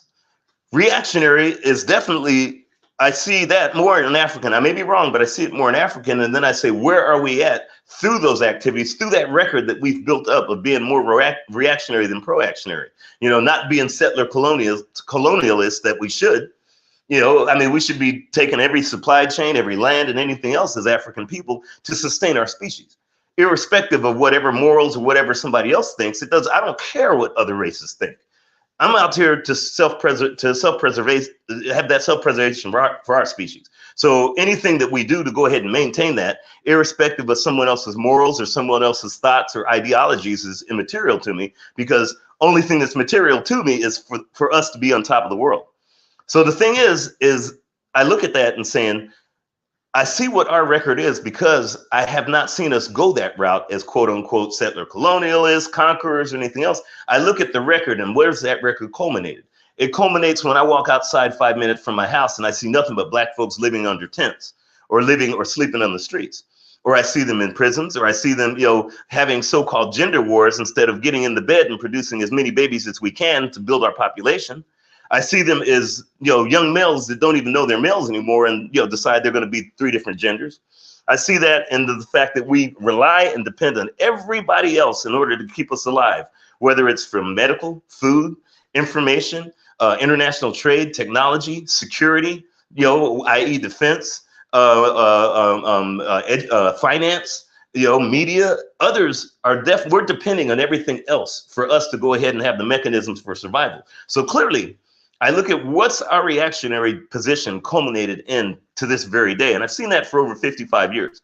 And I see the culmination of it is the fact that we're on someone else's so-called platform that they get money on using the data of our voices And we're just explaining exactly an environment that built us up to this point where somebody else is definitely profiting even on our time and on our knowledge, not us.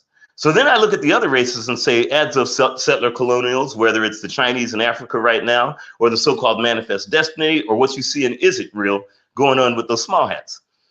Where has that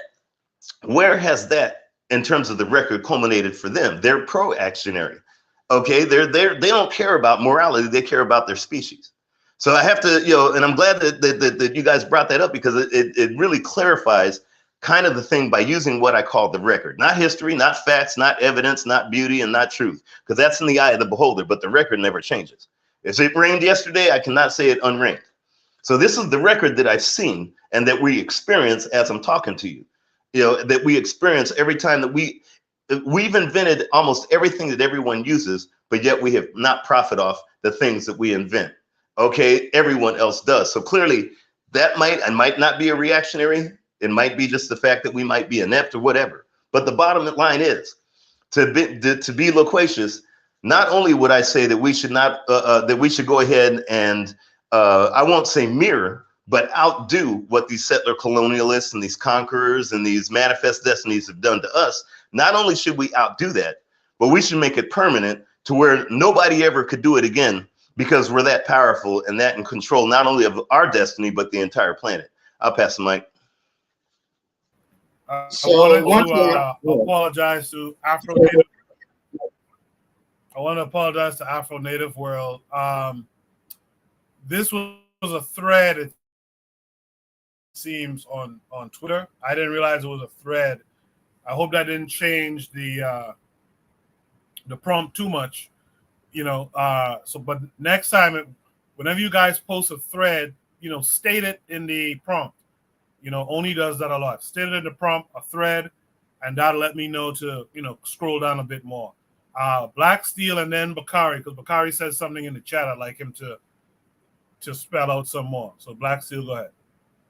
So number one, you don't fight fire with fire. You fight fire with water, right? So we're not going to get anywhere by duplicating the same methods of our oppressor. All right.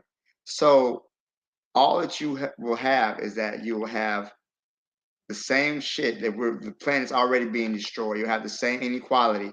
It'll just be what? Black people in charge of it? Do we really want to see that happen for our people? So no, to quote Fred Hampton, you don't fight fire with fire, you fight fire with water. I don't think, first of all, Black people, I don't believe that we have that ability to wage war on an industrial. I think all human beings have the potential to be violent, but I think we only see it in the European war, the way that war has become almost an industry. We don't see that in other people. We don't see where they're willing to send entire generations of their young men to their death if it means holding on to an inch of ground. We don't see that type of stuff within other people. I think when we look at history, sometimes we skew history to a European worldview, and that's how they interact with their environment. I'm not saying African people did not do battle with one another, but you don't see the fanaticism, the way war has been raised almost to a virtue. Like war is a force that gives them meaning. We don't really see that in other cultures. So I just really want to caution us to, when we look at these things, let's be careful of what we're emulating and what type of world we want to create. I don't think the European got it right. I think they've done more harm than good. And their desire to control and dominate the planet, they've really pushed us to the brink. And so I think that if we're going to really right the ship, we got to look at it to where do we want to go as a people? How do we create a world that we want to see, as opposed to a world they've created? We have to expand our imagination. I think it's one of the biggest things the European took from us, with our imagination, to where we can't imagine a world now without their influence in it, without them setting the standard. How do we envision the world to where we want it to be, how we want it to look like? So I'll leave it there. Let me let MG2 Let me respond. let MG2 respond.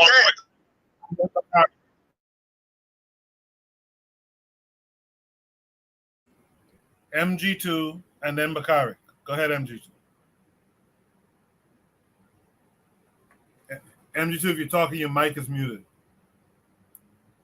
All right, let's go to Bakari. Bakari, you said in the chat something about Hannibal. I want you to build on that. Okay, what I said about Hannibal was Hannibal could have destroyed Rome, according to the story. He went out, he got troops where they were defeating Rome. He stopped. He went back to Carthage. What happened to Carthage after then? What happened to Hannibal? This thing that we put all on white people, and I understand why a lot of black people here just say white people is the only ones that did everything bad. But I want to say his name was Singray or Tigray, the Mongolian god, the great Mongolian god in the big blue sky. Everything under the big blue sky belonged to the Mongolians. It wasn't just white folks that thought this. Matter of fact, they used to get their butts kicked all the time. All of them bowed down to Mongolia. What they say, Mongolia, the only reason they fell because they got caught allegedly, I guess, in a sea storm on their way over here to America. And that's what happened to what is called America now. And that's what happened to their warships. And yes, I want a world where black people is in charge. I do. I really want a world where black people, if I could do it, I want a world where black people is in charge. Power is not something that's shared. Power is not something that's given. Power is something that's taken. And these people took power from the people that was over them. The Ottoman Turks did what, they weren't them the white folks over there around Turkey and them Arabs. They did the same thing. But the ironic thing to me is the people that has been destroyed by everybody. Now the Mongolians didn't attack Africa, but the people that have been destroyed by all these militaries, all of a sudden think they have the magic spice and the magic juice where the world is just going to be and everybody is going to be equal and we should just share everything. That's not how the world was designed. I'm sorry, we're animals, but that's not how it was designed. That's why when I talk, I say the power we can have in this country right now is the power in our communities if we stuck together. But this started with propaganda, but since we have fallen for the propaganda, we don't deal with one another. We have fallen for the propaganda where we think we ain't worth a damn. So we don't deal with one another on a respectful basis. We don't deal with each other wanting to talk. We can't deal with one another finding the positive because the same people we say we don't want to emulate, you emulate them all the damn time. That's the crazy thing. We don't want to emulate them fighting because consequences and repercussions come with fighting. But saying black men ain't nothing come from white folk. Say the European. Saying black women ain't nothing come from the European. Thinking you ain't worth nothing, that's come from the European. Saying the Jews run the world, that is clearly Nazi, KKK. You can go back voting. Some white people wrote something down. Now black people have run with it and say, yeah, that small group of white people run the. We do. We say that's absolutely propaganda because you don't know. The people that you say you don't want to be like, that's exactly what we're like, especially when it comes to each other. But we don't want to hear that part though. That part is hard to fathom. But that's it. Just listen to us talk. Who told us we was the N-word? The people we say we don't want to be like, the people we don't want to emulate is the people that we emulate. Except when we're saying, you know what, we're going to take power. We're going to take power in our community. Oh, he's taking power in the community. We don't want to go against the Arabs. We don't want to go against the Chinamans, the Japs, the Koreans, the Vietnamese. But when it comes to a black business, oh, see, they got to do this. See, they do this wrong and they do that wrong. Oh, we already just like them. For the most part, I'm gonna stop saying we. Because I'm not part of that. There's a lot of black people that's already just like them. Already. So I'm just saying. You already just like them. But we shouldn't be like them. So you agree we shouldn't be like them, right? You already like them. So we agree we shouldn't be them, right? That's what we're coming to the conclusion. We already like them. Should not be. What I said. Hold on, I had to mute both your mics. When Bakari's talking, if we turn our mics on because of what this message said, is you're gonna get the feedback. So you gotta mute your mic when Bakari's speaking, and Bakari, when you're done speaking, mute your mic. So let's go back to Black Steel and then Bakari. So to your point, Bakari, and I agree with you, you say we already emulate them, right? So therefore, what you're saying is that we should emulate them more, or should we say we should not emulate? Because from what I'm hearing from you is that a lot of black people have become maladapted due to our conditioning, to our oppression. So the response to that maladaptation is to become more maladaptive, or should we pull back and try to create our own world instead of trying to do and copy what they did to gain control of the world and push it to the brink? Like, we're literally on the verge of a third world war, but that's what we need to really emulate. I'm just a little confused by that. What we need to emulate is having power so you can control everything about you, control your resources, control your community, control the greatest resource ever came into this country, us. You say we're on the brink of a third world war. But in all honesty, black people is not. We don't even have a damn military. So we're still sitting and waiting and hoping don't nobody bomb us. Or we will go beg the dude in Russia, Russians, how they feel about black people. Don't like when I say that because they want those white people from Eastern Europe to defeat the white people from Western Europe, because the ones from Eastern Europe, I guess they will be okay. But talk to the black people from Russia. Find out how they feel. But see, we haven't even created anything to defend ourselves. So I'm telling you, we ain't got to fight to control your communities here. We don't have to fight to control our communities here. But living up to the black business challenge is hard for a lot of black people to do. So when you say emulate them more, no, not emulate them more. Stop emulating them and want to be a strong black man who want to have control of our communities and have control, wanting to be in control of your own destiny, want to be in control of your community, want to kick all them foreigners out of your damn community, taking all of your resources, want to stop people from taking the best of you. That's not being like them. That's absolutely opposite of what they want. That's opposite of what they want. But the things we do is not opposite of what I'm gonna say it because I'm gonna stop saying we because I don't do it. But the things that a lot of black people do is not opposite of what they want. You do what they want. That's why we constantly fight each other. They don't have to. It's almost say this. It's on like, what is it? Autopilot now for a lot of black people. Are you the mic? Yeah, I want to chime in briefly in terms of what was said by both sides. It's interesting though, because I have my hardliner brothers on the show, but in the form of MG2 and Brother Bakari, they arguing for Herzl's position, Theodore Herzl, because these brothers are nationalists, not nationalist minded, and they don't take a reactionary view. They take a more of a actionary, we go bomb first kind of mentality, which is fine. And then you have my moderate brother like Black Steel. He said, well, we trying to do something else. We're trying to create a different kind of world. My question though, to Black Steel brothers like Black Steel them is, how do you create that world? How do you go about creating that world? Because Black Steel is a socialist brother, socialist or communist minded brother.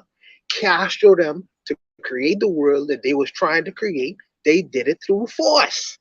They did it. They had to fight Batista to gain control of that island through fighting, through murder, through killing, through savagery, whatever you want to call it. At the end of the day, they was able to create the world that they wanted to through fighting. Then you have Maurice Bishop them.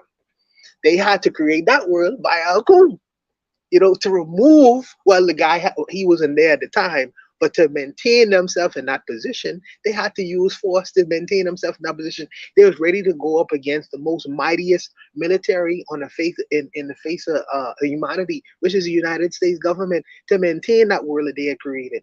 So my question becomes, how do you create this world that you are suggesting? Because you don't want to do it like the way of the other forceful people, might makes right, and using the gun, using force, using military, using force to create their world. How do you go about doing it in the other way? Because you said we should do it in another way. Which give me an example of that way. That's where I am with the question. Okay, That's my question. So first of all, I'm not a pacifist, right? So I definitely know that we're not going to be able to go. These crackers are not going to let this go without blood being shed. So I definitely understand that part. I'm under no illusion that we're going to be able to just cooperate or, buy our way or build back or business our way out of this situation. We're definitely going to have to pick up arms and defend ourselves and take back what was taken from us. The only thing I would say is that I don't want to have where the European is an industrial warfare mindset, to where their whole culture is geared toward war, where we have a conspicuous consumption problem. I don't want us to have the mindset of the European does, where everything is a commodity, everything is for their use, everything is about manifest destiny. So anybody who gets on our way, we step on them. I certainly believe that we're going to have to engage in violence. We're going to have to engage in warfare to build the world that we want to build. But I don't want it to look like it looks now. So I guess if I'm being vague, I'm under no illusions that this is going to be done peacefully. So yeah. I just want to say that. Can I chime in? Go ahead, of course. Yes, I'm glad you said that, Black Steel. I mean, I'm loving this conversation, man. I'm glad I'm listening to you guys. I had a friend who was a firefighter, and going back to fighting fire with fire, and then we're just going to move real quickly from that. One of the major reasons they do that is so therefore it's kind of like creating a bridge so they could starve the real fire from the fuel that it needs, as well as the oxygen that it needs so it cannot spread. That they do fight fires with fire. They've done that quite successfully for a very long time. And it makes a lot of sense. When it comes to us, I don't, and personally, the reason I have to say, not just personally, but let's just talk the record, not just history or whatever. Whether we emulate, as Brother Bakari would say quite eloquently, or have the bottom line is this. I look at the record, the fact that we have not emulated, and I say, where has it gotten us, or where has it not gotten us? We would not be having this conversation if the path of not emulating did not exist. We would probably be having a different conversation. When it comes to manifest destiny and conquering and taking supply chains and everything else, I tend to ask myself, well, how did my competitor, whether it's white, Asian, Arab, Russian, or anyone else, how did they get what they got? Is what my brother previously said. Hey, they got it clearly by doing that manifest destiny, by creating commoditizing everything, including human bodies, called enslaved Africans. So clearly it worked for them. It worked quite successfully, because it also alludes to something else when you were talking about emulating. What language are we speaking? That is not a language, as Dr. Amos Wilson said, there's an African language.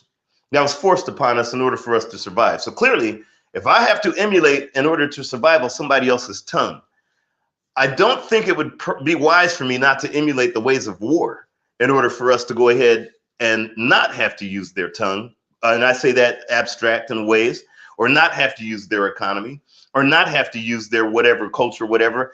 If I have to emulate the ways of war in order to get back to African being, then why not? Because clearly not emulating, I'm still speaking their language and I'm using their so-called internet. So I'm not saying that that's good, bad, or other. I'm just saying that I look at the record. I look at, well, what now? You know, what do you do then? Okay, if that's not, and I'm not saying not to go that route. I like to use, is like Malcolm X said, by any means necessary. I like to remix it and say by all means necessary. I will use their emulation. I will use our innovation. When I say our innovation, you're not emulating anyone when you innovate. I love African innovation. I want us to definitely come up with our own ways of going ahead and conquering the world. But I'm not going to distance, and I'm not going to go ahead and deny, and I'm definitely not going to go ahead and not use something that has definitely proven itself successful. Clearly, as I say, what language are we speaking? So clearly, whatever they've done to conquer the world has definitely made an impact, even on this conversation, quite extensively, as well as what you do with your time in order to survive, whether you have a job or whether you don't. You know, you're living in a so-called society that others have created for you. They manage for you. They put up their protective mechanisms, not for you, but for themselves, with you as a commodity. So my thing is like, well, it would be a Nirvanic, very blissfully unaware, kind of fantastical, and I want to say laissez-faire mentality for myself, maybe not you guys, for me to say, hey, I don't want to go ahead and emulate those guys because, you know, they're doing demonic things, or they're doing this, or they've got, you know, conquering and they're commoditizing everything. I would love that. That would be something that I could sit back and say, yeah, it's a fantasy. But when I look at the reality of, well, if somebody else has some really good MMA skills and they can kick some butt, because clearly they've kicked my butt for, you know, like 6-7 centuries, then clearly it would possibly be in my best interest to go ahead and start getting not only their skills down, but even my own. That's why I said I don't mind emulating. I will emulate and I will innovate. I will create my own, as well as take my enemy's secrets so I know his chess game. If I know how he plays his game, he doesn't know how I play my game, then that gives me the advantage. And I understand, overstand, and understand, you know, where, you know, a lot of folks are thinking, whether, you know, whatever frame of reference you want to use, where you want to use it as conservative, liberal, socialist, you know, imperialist, capitalist, whatever, those are European terms that I could care less about. My thing is, I will do whatever it takes, emulating or not, innovating or not. I don't care what it is. I'll do whatever it takes, going over and above, for us as African people to get not only back to our natural selves, but to go ahead and save this planet that clearly we have definitely gone AWOL on, because again, this conversation wouldn't even be happening. I'll pass the mic. Appreciate that, MG, too. You guys seem to be enjoying the conversation. I could tell from the chat. This last comment here, Trigapi says, I think everyone agrees that you need force, but is it that force defensive or is it offensive? And by offensive, do you want to conquer the world? What does that look like? So Afro-Native World also mentions Yurugu has a lot of info or food for thought in there on this topic, so make sure you check it out. He said make it required reading. Yeah, so make sure you guys check it out. Does anyone have any last words for this prompt? Yeah, can I respond to what Trigger Happy said about force, right? Yeah, go ahead. We can be forceful if we choose, without even throwing a blow, squeezing a trigger, or any of that. And I'm speaking right here where we living at right now, because first you got to control where you at before you can control anything else. That's my take, how I see it, right? But you can be forceful by just forcefully. We ain't going to nan Chinaman in our community. We gonna keep our economics amongst us. If we don't own this laundromat. And when I'm saying we, I'm not saying a black person. I'm literally saying we as a community-owned business. If we don't own this corner store, if we don't own this, it will not be in our community, and we are not going. So yes, we do it by force, by forcefully not going, because you're gonna have to force yourself not to go. Let's say, yeah, man, but they right there and I needed this. So what? Go an extra 10 miles, go an extra mile, go an extra 5 miles.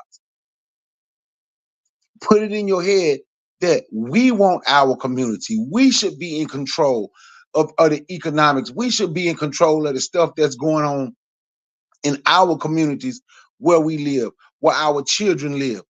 We shouldn't have to go in on store where they say hurry up and buy. So yeah, sometimes you have to be forceful.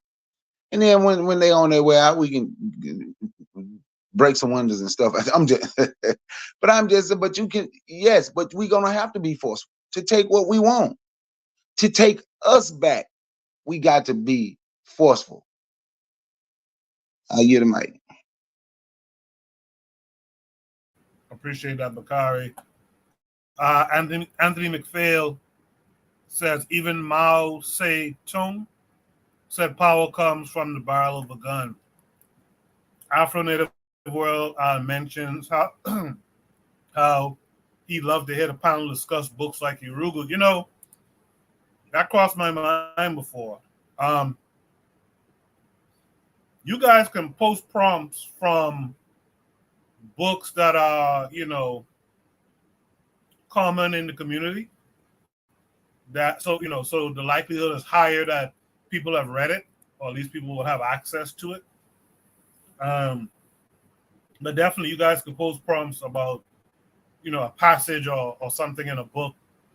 You know, make sure it has an element that we could post on the screen or something. You know, should we read topic number 4 tonight?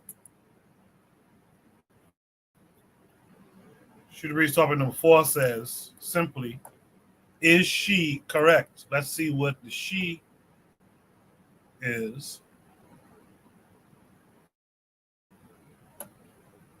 Let me share the screen. It's loading. We'll watch and then we'll discuss it. You must first show yourself friendly. You're squeezing your face. Nobody is calling me, but this is how your face is. Friday night, you're at home. Monday, you're at home. Tuesday, you're at home. Instead of you to be smiling, be shining your teeth anywhere you are. When your friends are hanging out, say, I'm coming. When your colleagues are going to work, say, maybe that's where my husband will be. Let me dress up and join them. Show yourself friendly, and then you will have friends. All of you will be carrying natural hair about. Who natural hair help? Okay. Better wear your wig. I mean, like this. And be flipping it. Go and spend that money on hair. Draw your brows. Buy lip gloss. Look good. Natural hair is not selling market.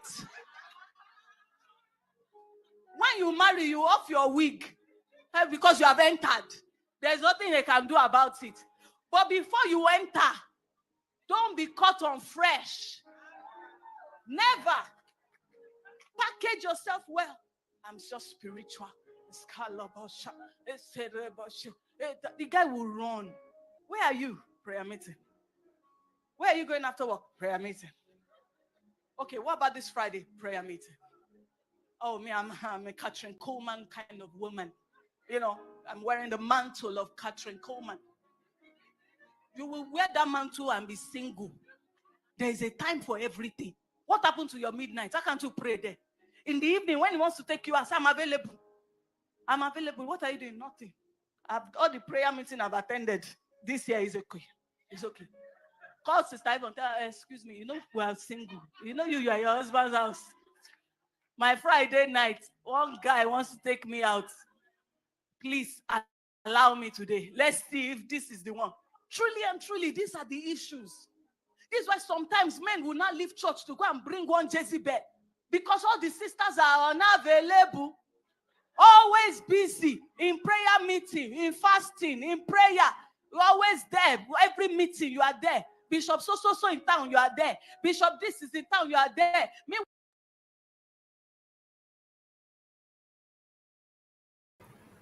Yeah. So, is she correct? Let me just respond to Afro Native World real quick. Yeah, if you could post them with narration, because a lot of the books common to the community is actually on YouTube being narrated. Yeah, if you could post a YouTube with a passage of from one of these books that we would have likely have read, yeah, by all means you could make a prompt of those as well. Yeah, Affirmative World to this prompt here says package yourself well with your natural hair with a laughing emoji. Yeah, she said that. Yana B says this is what and where we have become. Um, hey, ladies, like Yana B, wink, wink. You could join the panel. Let's hear from you on this topic and other topics as well. Let me start with Brother Bakari. Brother Bakari, is she correct? I apologize. I didn't hear it. I had to go take care of some business. I apologize. No problem. No problem. No problem. No problem.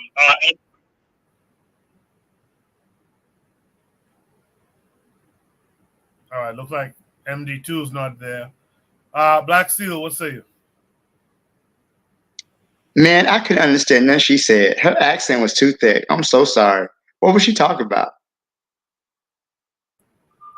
Basically, she was telling young women to find time to basically entertain men, to find yourself a good man, because you're always in church at prayer meetings and this thing and that thing, Okay, well, I agree with that. I think she's absolutely right. I mean, you got to make time for what you want, right? You can't sit on your hands and expect a man to come to you. If you really want somebody to date you or be in a relationship, you have to make yourself available. So yeah, she's absolutely right about that. I apologize about this. I'm usually good with accents, but this particular case I'm not. But yeah, she's absolutely right. You make yourself available. Like you can't. Oh, I want to talk with you. I'm in church. I'm doing this. I'm doing that. So then you complain about not being, involved with somebody. So yeah, she's absolutely right. You gotta put yourself out there for what you want to happen in your life. So I'll leave it there. Thank you Coco, for clearing that up for me. She also said to put on your wig and pretty up yourself. She said that natural hair isn't selling. She lost me with that one because I love a sister with some natural hair. That'll get me going every time. Nah, she lost me with that. Seeing that wig on her head and that synthetic or that Brazilian or whatever the fuck she got on her head. No, there's nothing like a black woman rocking her natural hair, man. That's what we need to see more of. We need to stop falling for this Eurocentric standard of beauty because I'm pretty sure most black men, I mean, outside most conscious black men, not the brainwashed brothers, prefer to see a black woman wearing her natural, beautiful hair. That's what I gotta.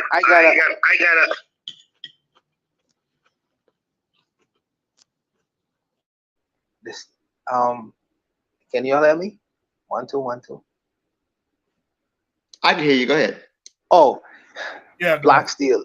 The standard of beauty in the Western world is people like Janet Jackson, Beyonce, Halle Berry. So when she say that African or black hair ain't selling in the market, she know what she talking about. Because the black brothers, them standard of beauty, what they perceive as beauty, is not what we perceive as beauty. I like a natural looking woman too. I like a woman who is wear old hair or wear some dreads, but we don't represent the majority, brother. We represent the minority. That's why the women are dressing. They are dressing for each other first, to try to compete with one another, to find favor in the men who find them attractive. And unfortunately, the men of that society and our society too, will pay big money for a woman to look a certain way. Unfortunately, it's people like they want them to look with these big wigs and outrageous hair and face paint face makeup. I want a natural. I don't like a woman with too much makeup. But I don't represent the majority of men in my country, in my society. They like women with makeup and soft skin and that. I don't like that. You know, but we in the minority, black still. That's just what it is. So she's speaking to a reality that I feel sometimes we ignore. That's first. Second, I agree with 90% of the things she said. You know, when she talks about making yourself available and not always being so religious minded. I guess she's speaking to our church community, because the religious minded people, the women them always in church. When do they have time to do anything else? You know what I mean? You and so in love with Jesus who you never see, that you can't have a physical contact and interaction with a human man, a human male. I see that as very weird. And I think that the pastors in these organizations need to release these women, especially single women, to say, y'all go find something to do besides always coming here every Wednesday night. You know what I mean? Go find one man. Go fishing. Go fishing for men. You know, I don't think that you should always be in church when the church doors are open, even if you're a Christian person. I think that's ridiculous. You know, another thing she said was, you must be the person that you want to attract. Friendly people usually have friends. That's a true statement. You know what I mean? That's a true statement. You know, you must try to exemplify the characteristics of the personalities that you want to attract and enter into your life. Marcus Garvey used to say, smile even though your mother is dead. You mustn't always carry the burdens of your own personal burdens out to the world, because when you do that, you're going to attract that. You know, it's been my observation, when I interact with people, if I smile, the person smiles back at me naturally. I don't know if that's just a human thing or a social thing that we have going on, but I just think that when I interact with people and I smile, they usually smile back at me, and I have a different kind of conversation. So I agree with 90% of the things she was saying. You know, but are there a lot of narcissists in the? No, they represent a minority. Afro-Native world. You have the Rasta sisters. You have the sisters who do. I usually the people who are more educated, professional minded in professional fields. Usually, you will see more of them have more naturals. They're usually very educated people. They don't really wear wigs because it's not. I think it's not practical. But usually, the typical Bahamian woman looking like somebody from Ghana or Nigeria, they like the wigs too. They like the wigs. So, but I'll stop there.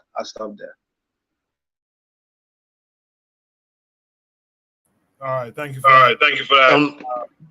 Could I say something?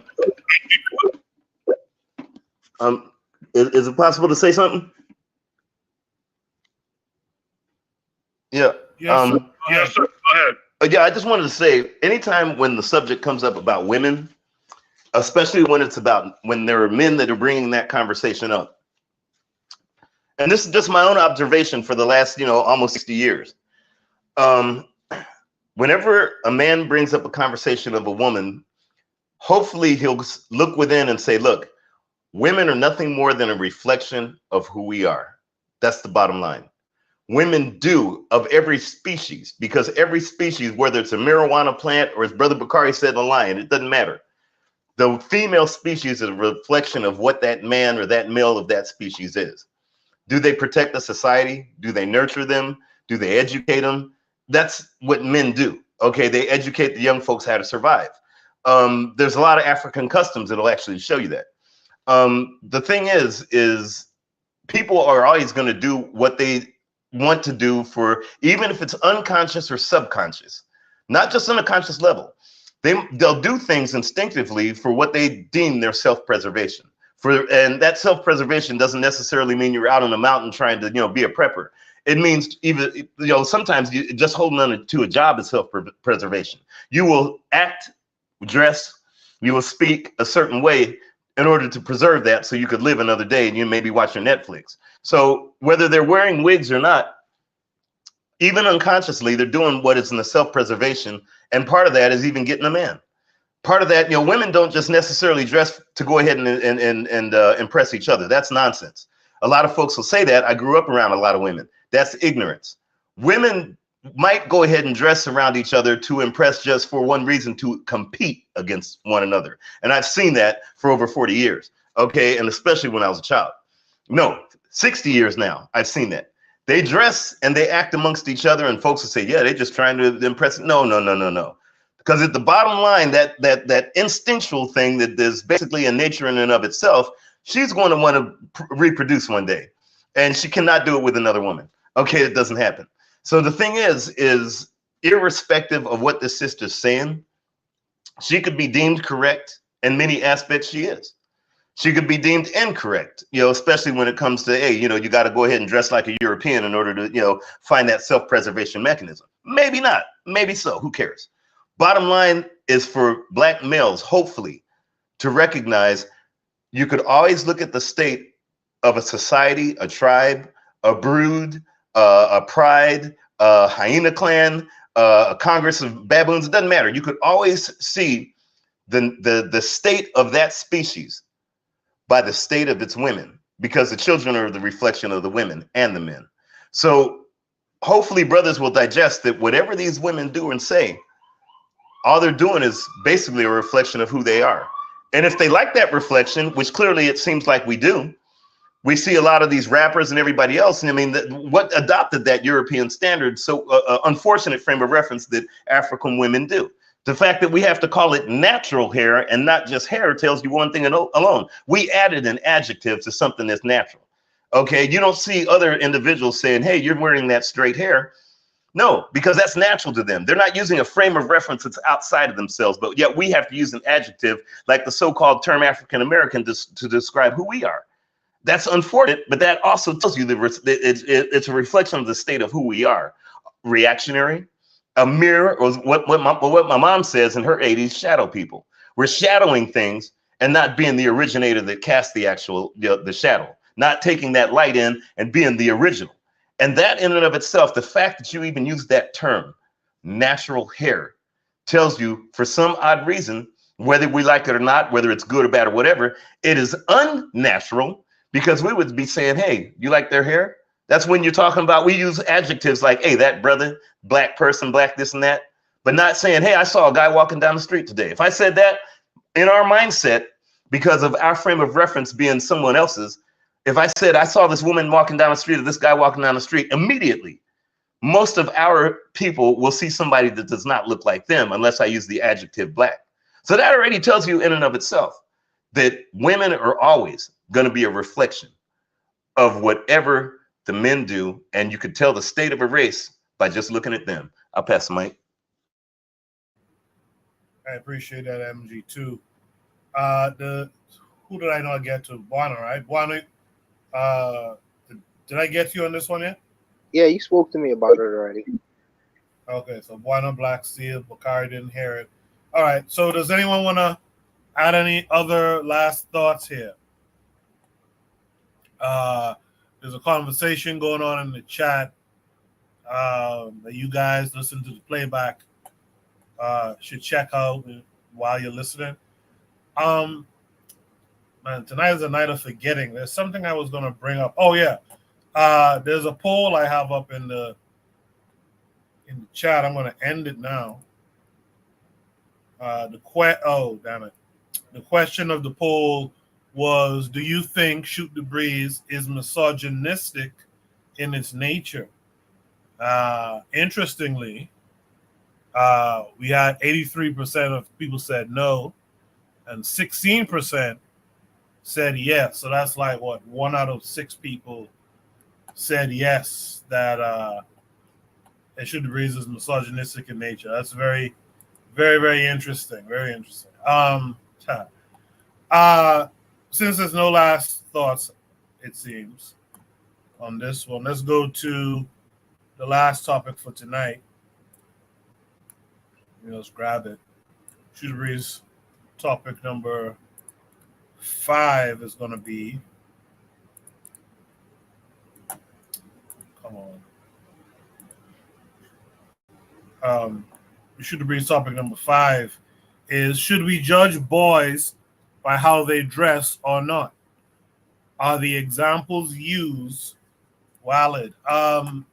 This comes with a link to YouTube. It's a short. Look like it's Dick Gregory. I'll play it a couple times. Make sure we get it. Simple. That's cool, but why is this a priority? Hitler never wore his pants down. The mafia, you can't find people more immaculate than them. Huh? The priests that got busted for ripping off little boys for 100 years, they never wore their pants down. The problem is when you try, because your spirit is not there, to identify wrong by the way it looks, then you're in trouble. Instead of saying, wait, I don't qualify to analyze this, but let's see if we can find somebody. But y'all be playing games and talk about the young folks this and talk about young folks that. I was at a conference the other day and they talking about the young boys with their pants hanging down. But if that was women with your pants there, we would love it. And so my reaction is simple. That's cool, but why is this a priority? Hitler never wore his pants down. The mafia, you can't find people more immaculate than them. Huh? The priests that got busted for ripping off little boys for 100 years, they never wore their pants down. The problem is when you try, because your spirit is not there, to identify wrong by the way it looks, then you're in trouble. Instead of saying, wait, I don't qualify to analyze this, but let's see if we can find somebody.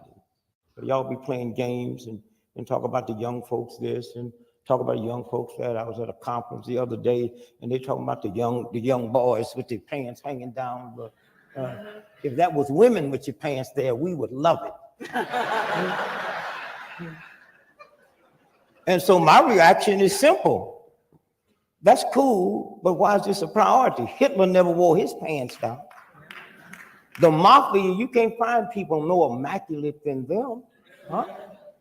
The priests that got busted for ripping off little boys for 100 years, they never wore their pants down. The problem is when you try, because your spirit is not there, to identify wrong by the way it looks, then you're in trouble.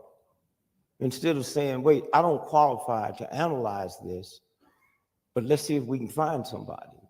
But y'all be playing games and talk about the young folks this and talk about young folks that. I was at a conference the other day. The issue that I have with a lot of people who are loudest in the Black community is a lot of times their analysis of things is in comparison to white folks.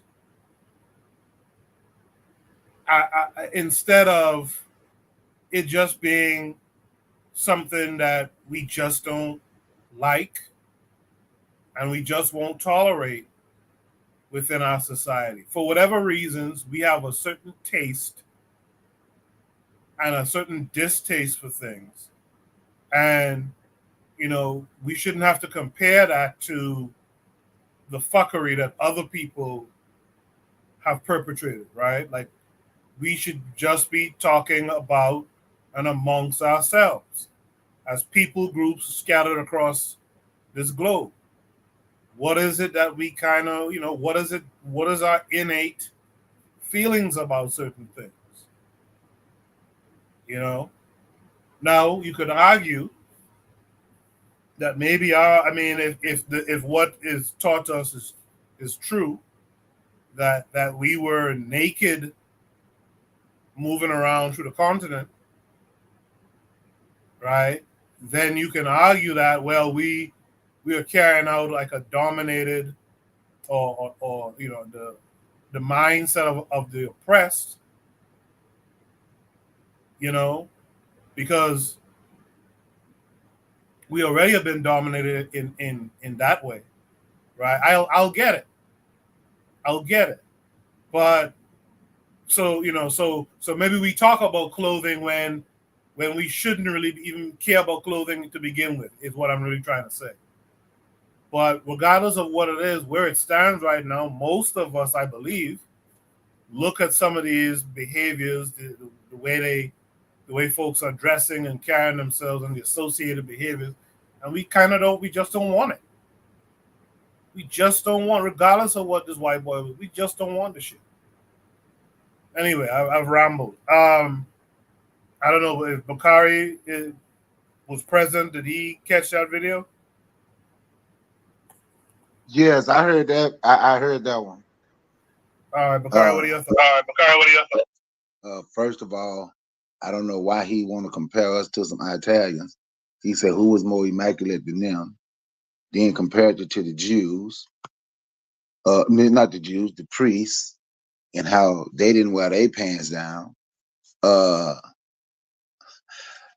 pants down, they wear their pants down too far for me, but shit. I don't wear my pants up real tight either. You can't see my drawers, but all my clothes, my pants gonna be a little loose on me too. But you can't see my you can't see my underwear. But we shouldn't. If people don't want to dress like an Italian, they ain't got to dress like no damn Italian. Don't want to do what the priest did, no way. Like I put in the chat. No, they didn't wear their pants down, but they pulled down a whole lot of little boys' pants though. Instead of getting in trouble for that. So I don't know. But I am not a fan of wearing, in all honesty, I am not a fan of wearing your pants down under your behind where people can see your drawers. I am not a fan. I'm not a fan of that style though. I'm not. I get them out. Yeah, I think. Sorry.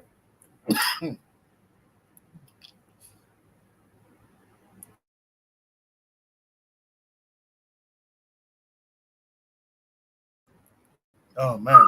Drinking some water, Coco. Thanks, Black Steel. That was Bakari. Let's hear from MG2 if he's there. I always have to ask myself, when somebody does something, I have to ask them by asking myself, why? Why? If I'm not a proponent of folks, looking that, because I don't run around with my pants hanging down. It does no benefit for me. But I like to ask them once in a while, and I do that. I say, why are you doing that? And when I'm saying why is not necessarily, I just want to be open and say, okay, well, you like to do that. Why? And usually the answer that comes out doesn't have anything to do with anything of value, for lack of a better term. I don't see it improvement in health. I don't know if that improves health. Clearly it doesn't. I don't see that as a way that you can manufacture something. Oh yeah, by wearing our pants down, it's the same thing. Dressing like an Italian, how does that really benefit an African? Does it improve your health just because you have a tie and a suit on? I mean, really, no. I like to ask the very simple term, 3-letter term that nobody could really answer with any kind of sense of value, and that's why. And the thing is when individuals are walking around like that, I ask them, what benefits have you gained with that? And I'm not just talking about benefits in terms of money and status and prestige. I'm talking about, has it elevated you to where you are 10 times more productive, more, innovative, more, healthy, the whole 9 years. Since you've done whatever you did, wearing a weave, wearing your pants hanging down, or trying to dress like a boy loving priest, whatever. What was the outcome, and was the outcome not only beneficial to you but those around you? Has it elevated your community, your family, your neighborhood, your society? I tend to think not, and I may be wrong, but I have not seen it to this very day, whether someone's dressing like an Italian or whether someone's got, unfortunately, they got their, pants wrapped around their knees. I haven't seen any kind of upside to any of that. And I haven't heard anyone ever tell me that there is a possibility of upside, for lack of a better term. So I understand where Dick Gregory's coming from. I just like to say, whatever individuals do and especially when it's something that I'm not akin to wanting to do, because I will never do that, I will ask that person that. I will ask them, why do you do that? And I want to listen. I just want to say, oh, okay, all right, I understand. How's it helped you? You know, how's it helped? What has it done for your family? You know, you guys, you know, did you win the lotto? What, you know, how does that help? And usually, no, not usually, 100% of the time that I've asked that question, I have not gotten an answer that produces anything of value whatsoever. Anyways, I'll go ahead and pass the mic. Appreciate that, MG too. Black Steel, what say you? So I understand his point. I myself am not a fan of his pants hanging down. You know, I remember, you know, my son, sometimes his pants would be a little bit low. I was like, pull your pants up. What's wrong with you? But I would say this, that I understand his point is that the pants being down around your waist, wherever they are, that's not a primary focus. And I guess what he's trying to say is that the way we wear our clothes doesn't determine our level of oppression. So Black people were lynched wearing suits and ties. Black people are beaten by the police coming home from church. So whether or not you wear a suit or whether your pants are around your ankles, you're going to be treated the same in a system of white global domination. And I understand that the whole thing wearing the pants is a fashion trend has been around. I feel like it's been around a little bit too long. I remember when they were doing it when I was in high school, but to me, I feel like it's gone a little bit too long. But whatever. Outside of my own individual fashion choices, though, I guess his point is that it's not a primary focus because no matter how we wear our clothes, whether our pants are around our waist, around our ankles, or whether they're being held up by suspenders, we're still Black in an anti-Black world. Therefore, the way we wear our clothes is not going to garner us any more respect because it's our skin color that is the offense, not the way we wear our clothes. So I guess I understand his point, and even as me not being a fan of this particular style of clothing, you know, many times it's gone back to trying to justify the way a Black person gets treated based on how they wear, or if they wore their clothes a certain way, they would get treated better. And that's not necessarily the case. We understand just by looking at our history, that's not the case. That you can be in a military uniform fighting for serve this racist ass country, and you could still be subjected to brutal violence. So I guess that's kind of what he's saying. And that part I do agree with, even though me myself am not a fan of this particular clothing style. So I'll go ahead. I'll leave it there, Cole. Thank you. Appreciate it, Black Steel. Buana, what say you? I would say that it's not been my experience, you know, and I can't speak for the other brothers, but when I wear some suits, I am treated differently in my society as opposed to when I am wearing um, tennis shoes, jeans, and the proverbial all the things what the young people is wear. I am treated differently, and these people may not know me from a can of paint, you know, and unfortunately, people could wear whatever they want to wear. And I am not judging people. Well, I am judging a little bit because people could wear what they want to wear. But people will make up assumptions about the individual, regardless of the fact that, you know what I mean, you want to wear what you want to wear and you want people to see you as an individual and you want them to see you as having high character. That's all well and good. But unfortunately, we live in a society where we live in a society of uniforms, whether through intent or whether through inference, we wear uniforms. So when a person perceives a man in a suit and tie, he is going to perceive that man different. He's going to infer things based on the uniform he is wearing, as opposed to a person who's wearing a hoodie and tennis shoes. That's just the way of the world, the Western world. I didn't create it. It's just like that. I guess some of these brothers try to change that mentality and idea. It'll take a long, even Dick Gregory sits here wearing a suit. As a person speaking from an authoritative position, he could be speaking madness, but because he is wearing that suit, that weighs very heavily on the listeners within that audience. He speaks about Hitler and he speaks about the Italian mob. Hitler, in his uniform, Nazi uniform, was trying to take over the world. In his other uniform, he was trying to still take over the world in his suit and tie as well. When you see pictures of him, the mafia, when we see pictures of John Gotti, people always mention the $1,000 suits he wears. Well, that helped him in garnering the respect of his community because he was playing a respectability politics in his community. Granted, the things that he was doing was gangster things, but people still always saw him with that $1,000 Italian suit, and they had a level of respect for the John Gotti, even though he was the worst of the worst. When people wear the uniforms of their pants beneath their ankles and things of that nature, that culture is, well, I've heard that culture was created in prison. So that uniform is going to give me, I'm going to infer in looking at that, oh, this person must have been to jail before. Or he's a class clown. Why is he exposing himself to the whole entire world? This is the inference that I'm going to take by that kind of posturing at man wearing that uniform. When women wear certain kinds of clothing, depending on if you are wearing the uniform of a person who's a streetwalker, you may not be a streetwalker, but you are wearing that uniform. Therefore, I am going to infer she may be a loose person with loose principles about herself. Why does she walk around in a public street and walk around that way? I didn't create this society. I found a society and how people infer these things before I got here. Now, if people want to be judged in a particular way, either you're gonna accept certain things within the society or choose to be an outlaw and live outside of that society. You're gonna be a contrarian, and you're gonna get what contrarians get in a society that says, hey, wearing your pants like this is gonna garner this kind of treatment.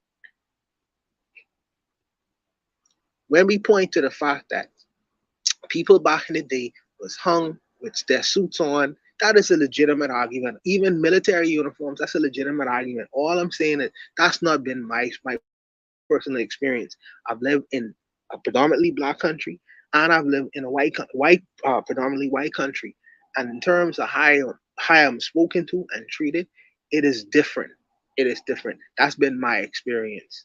That's all I'm saying. And I'm saying that in certain instances, you have to, you have to engage where you are, practice situational awareness.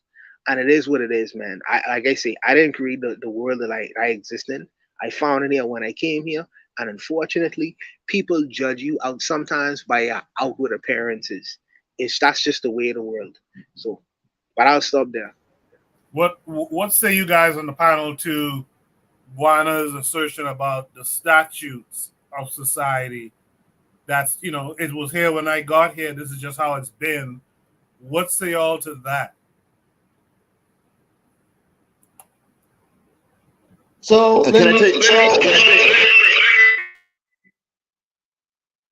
I'll go quickly. So yeah, I do understand his point, right? But my point was more of, if a racist is going to be racist towards you, he doesn't really care what you're wearing. So that's kind of my point. So I understand Bond's point about being perceived by your community, but I more so am speaking about what happens when you're dealing with someone who already dislikes black people, who already has a racist thought in their mind. It won't really matter what you wear. That's just my rebuttal to that. Can I tell you guys a story that happened to me? Yeah, I'm gonna tell you anyways, because I love telling my stories. And I'm glad you said that, Black Steel, because it's very important. I had to learn this many ways. Most folks know that I toured with a lot of different artists and whatnot, and I've been around the world, and I've been in everything from presidents, castles, and cabinets, White House, you name it. And there's two things that happened that were really quite interesting. We were doing this one show, and it was Andre Agassi's tennis benefit or whatever, where a lot of major celebrities and a lot of dignitaries, a lot of big time money, some billionaires come to this thing. He does it once a year. And I'll never forget, when I was walking in there, we had to make sure we, as you know, the artist I was working with, that we were dressed to the nines. I mean, you know, we weren't in tuxes, but you know, this is a, you know, it was a #1 artist at the time. You know, it was more in the rock and roll field. And I'll never forget. I mean, everybody was making sure that, you know, there was not one hair follicle out of place. It didn't matter what it was, because hey, this is a big event for everyone. And the keynote speaker that was there, I'll never forget this. And I had met him before, but I never really had a chance to, you know, to talk to him. And here all of a sudden, and this is before he became a hated man, but he comes in and I see this old brother, real old brother, start walking, and he's kind of sloughing around. And I could tell he had a vision problem, because I have a vision problem, and he's sloughing, kind of getting close to me. This happened, I think, in around 2010. I'll never forget this. And as he's shuffling and shuffling, he looks at me and he goes, "Hey, young man, you're walking good today." And I said, "Hey, old man, it looks like you're walking good." And this guy had like a dirty, it looked like he was on the couch for 3 Sundays in a row, sweat underneath his arms. He had a sweat, he had a t-shirt that was all, you know, like you could tell there were food stains on it. He had sweats on, and he was in flip-flops. And he's walking and walking. He gets up on the stage, and the money in that room was probably close to $2 billion in their net worth, at least, of all the folks that were in the room, because it was very big. I think it was in Vegas.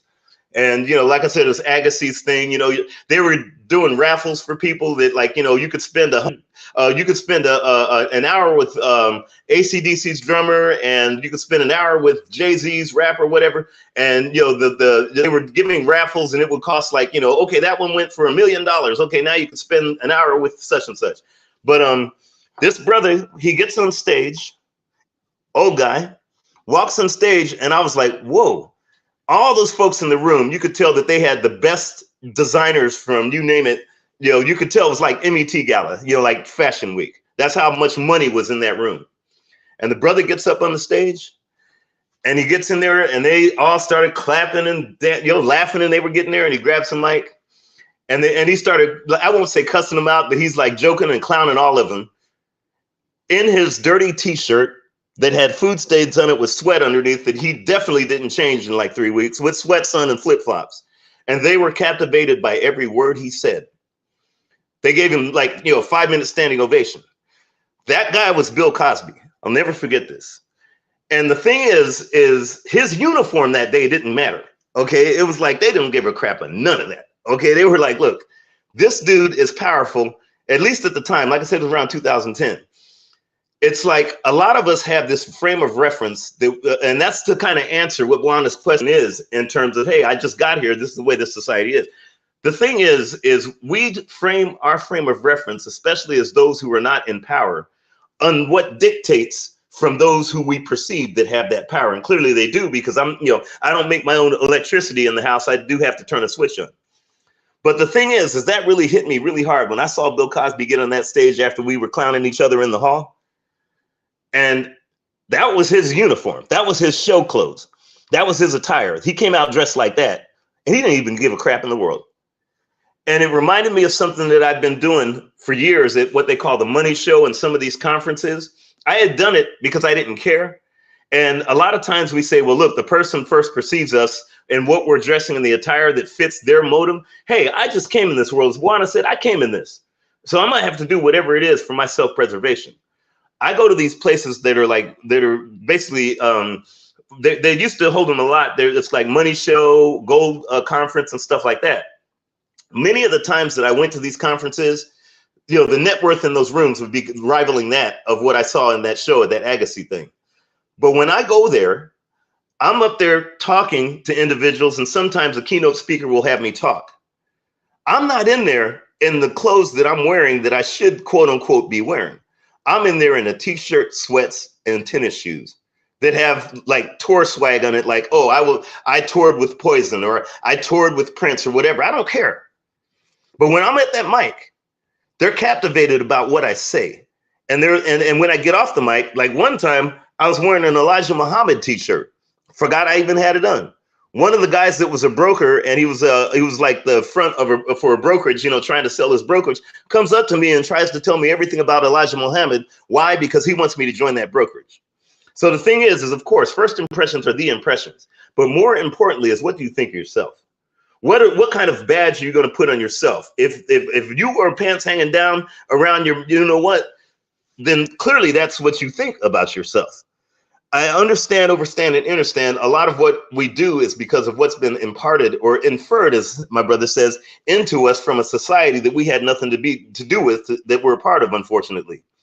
The thing is, more important is for us to create our own and to at least admire our own and not necessarily looking at, and I know Dick Gregory's in a ways is kind of alluding to that, but, and I definitely appreciate us saying, hey, they're going to kill you whether you're wearing a suit or not.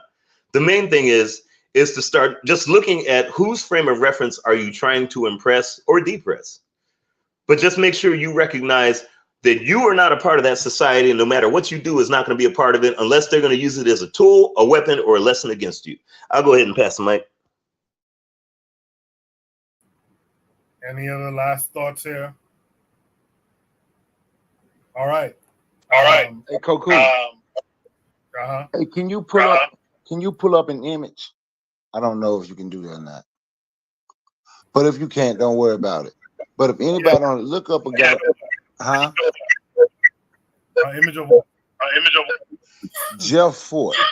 And the reason I was gonna use the image of Jeff Fort is like what MG2 was just saying about how Bill Cosby was dressed. And when I'm relating, he was like, nobody was more immaculate than Italians. That's what Dick Gregory said. Jeff Fort didn't wear suit and ties and all that. But you can look and see what he did for his community. And you can look and see what he did for sure for his community and where he lived and what he was doing for Black people in Chicago. He's in prison now. I think he was railroaded, but that's a whole nother story. But I'm just making the point was his dress. But after they imprison him, they send some white, you know how they take all your food, take the farm, bring whatever, then give you a bologna sandwich and say, we're going to save you with a Bible, right? So they send the missionary over there. Man, Jeff Fort, Black people, what he was, when he was in Chicago, when he was out, when he was in power, Black people owned everything, even the apartment buildings. And they was just talking about how people on the streets all of a sudden had somewhere to live and had a job. And I just use that to say, you know, we don't have to look like no Italian to care about our people. Now, I am not a fan of wearing your pants under your buttocks, but still, we don't have to try to look like other people to do stuff in our community. That was my point of saying, look up Jeff Fort. I yield the mic. Appreciate that, Bakari. I want to answer some of this. I want to answer MG2. MG2 said that Bill Cosby in the year 2000 something on came up on a microphone and he was speaking in some clothes, dirty kinds of clothes. It looked like almost like a hippie or whatever. But prior to that, Bill Cosby has had created almost decades of content where he didn't look like that, where his image to the business that he was a part of for many years, he did not look like that.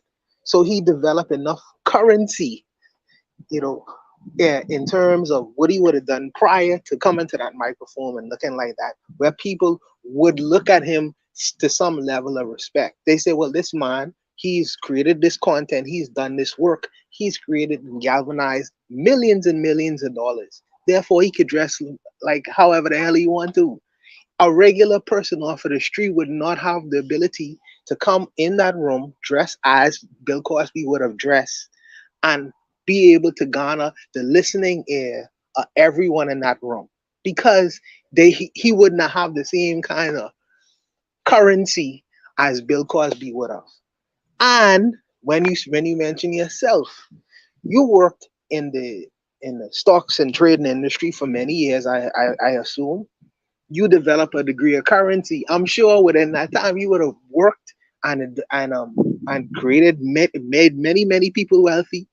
Yeah, I mean, so people listening to you, they don't really wouldn't necessarily look at your clothing anymore. They say, well, that's MG too. You know, we love MG too. He's made so much money for our company. We don't necessarily, he could wear whatever the hell he wants to now. But initially, I'm sure when you went into these kinds of businesses, you wasn't dressing with your pants. I mean, I don't know what the proverbial clothing was for that day, but you wasn't dressing with your pants hanging down beneath your ankles, trying to, you know, I don't think that it works that way. I really don't. I might be wrong, but I don't think so. I don't think so. So I think that yes, you want people to look at you and you want them to look at your insides, you want them to look and respect you for your brain. But we live in a superficial society and culture, and that is, people are not gonna ignore what they see from the outside first and foremost.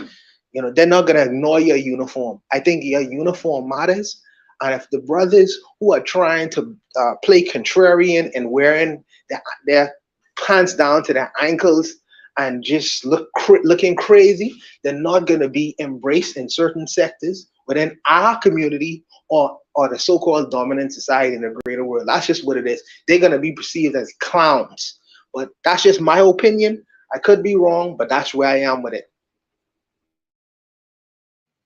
Let me real quick answer you on that, because what you said was very important, very, very crystallized, and I love it. And I'm saying crystallized in my mind. Actually, it does matter, and it also doesn't matter what you wear. And the reason I say that is because I've always walked into those stock conferences like that and always wondered why they didn't kick me out.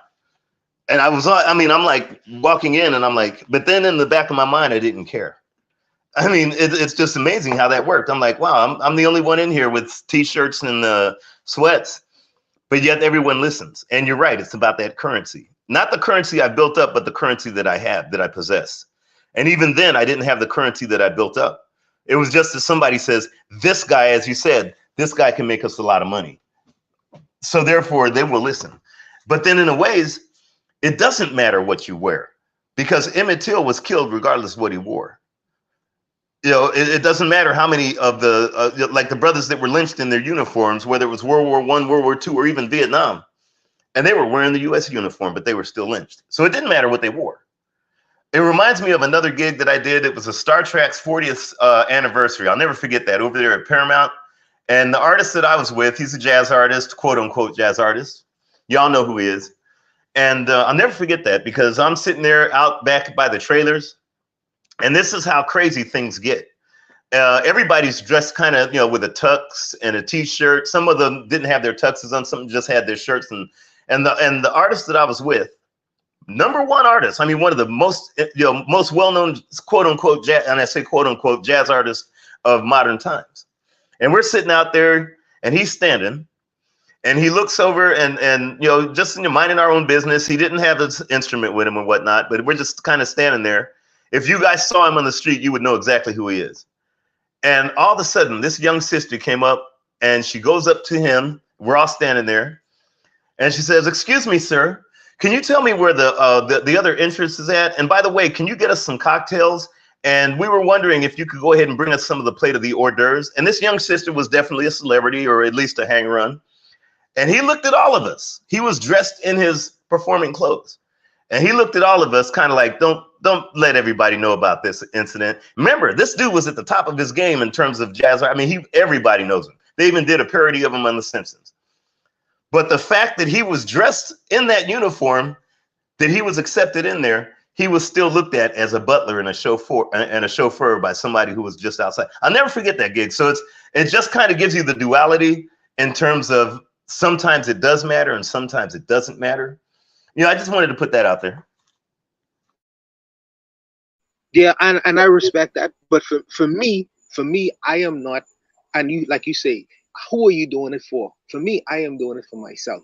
I am putting on clothes and I'm wearing it. I'm putting on a belt because I think that you should wear a belt with pants, and you should wear your pants in a certain way. You should wear your clothing in a certain way. I'm doing it for me, not for no white man, what a white man think, or whether he's going to perceive me. I'm doing it for me personally. If a man wants to dress with his pants hanging down beneath his waist and looking certain, that's fine. But for me, I would not necessarily listen to what he has to say. I'm thinking to myself, for me personally, I'm thinking to myself, oh, what's this guy have to say to me?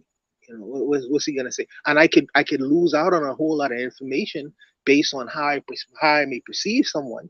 But I'm thinking I wouldn't take MG2. I'm just not gonna take a person who's looking like that seriously. I'm sorry, you know, and that's just my stance. Now, other brothers feel a different way about it, but for me personally, I'm not gonna listen to what he has to say. Brother Bakari says that how could a person dress in a particular way fix the community, or how could a dressing in a suit be fix the black community? Well, that person may not necessarily fix the community, but I tell you what, he may be able to garner the attention of people who may have the ability to. I'm not listening to a man who having his pants beneath his waist and shit like. And I'm gonna speak to a man who's well dressed and who pays attention in the way he presents himself to the world. If he pays attention, because I pay attention to the way I dress and how I present myself to the world. So I'm gonna be more inclined to listen to that person as opposed to a person who dresses as if he don't give a shit. If you don't give a shit, you stay over there. You should have nothing to say to an individual like me because I care about myself and the way I present myself to the world. But I would stop there. I'll stop there. That was one more thing. I'm really loving this. I understand where you're at 100%. I mean, I cannot disagree whatsoever. One thing that I had to learn over the years is because I'm one of those guys that dresses how he cares. Not, I don't wear my pants down, and I like to go ahead and make sure that I'm slightly groomed if at the very least. But the thing that I've learned over the last several decades is I don't discount anything.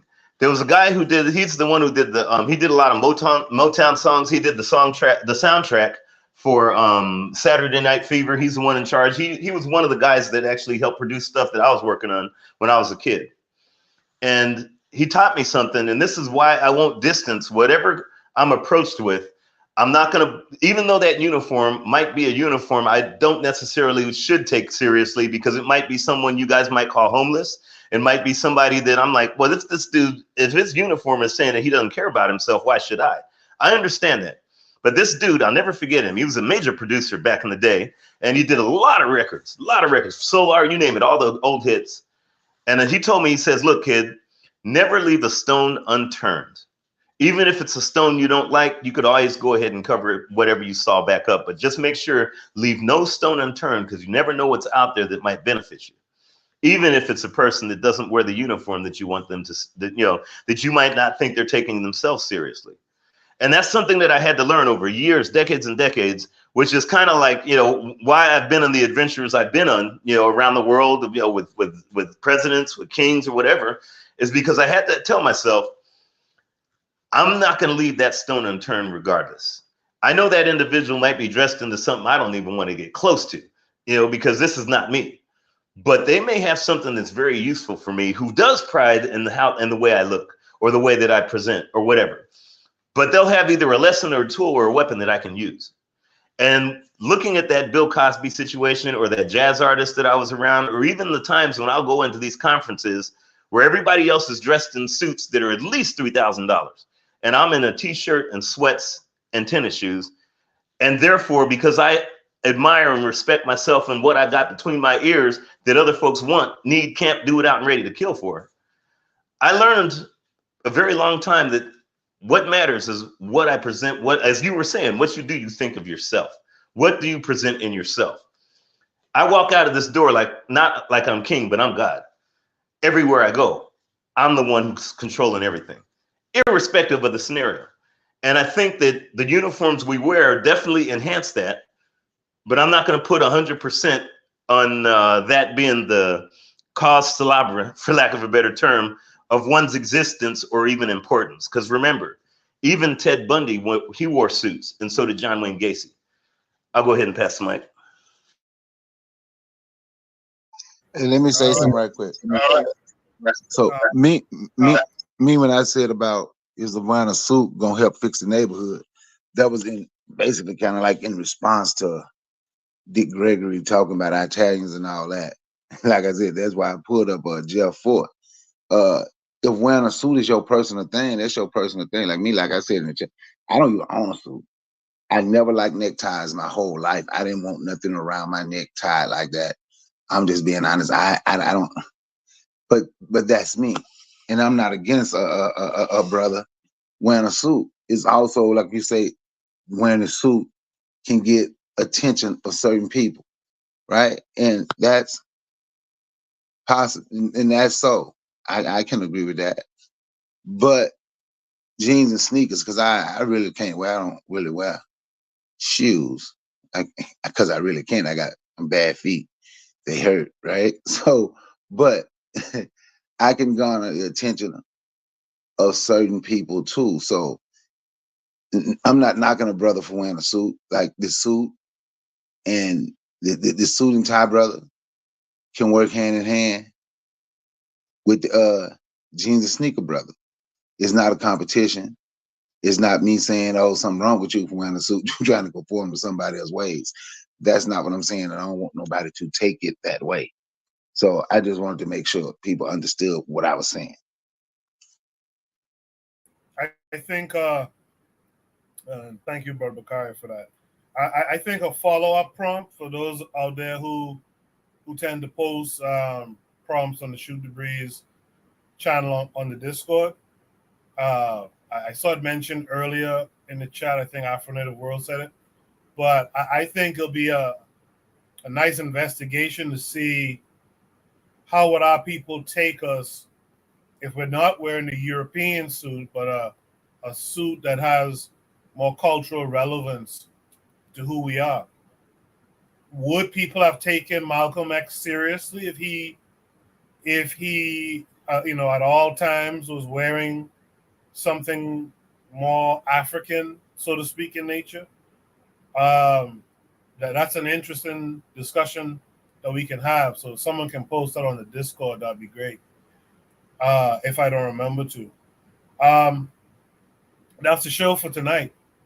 I want to thank everyone who joined. MG2 dropped off too quick. I want him to shout out something, but we got Brother Bakari here still. Bakari, give a shout out for this week. Man, find a black business to support. Black Business Challenge. Black Business Challenge. Find a black business to support. That's what I want to shout out. Thank you very much for that. Black Steel, what do you want to shout out this week? I want to shout out my lady friend. She said she's going to be listening tonight. So thank you for listening, baby. I'll talk to you soon. All right. I like that. Buana, you want to shout anything out this week? Yeah, shout out to Black Steel's lady. I hope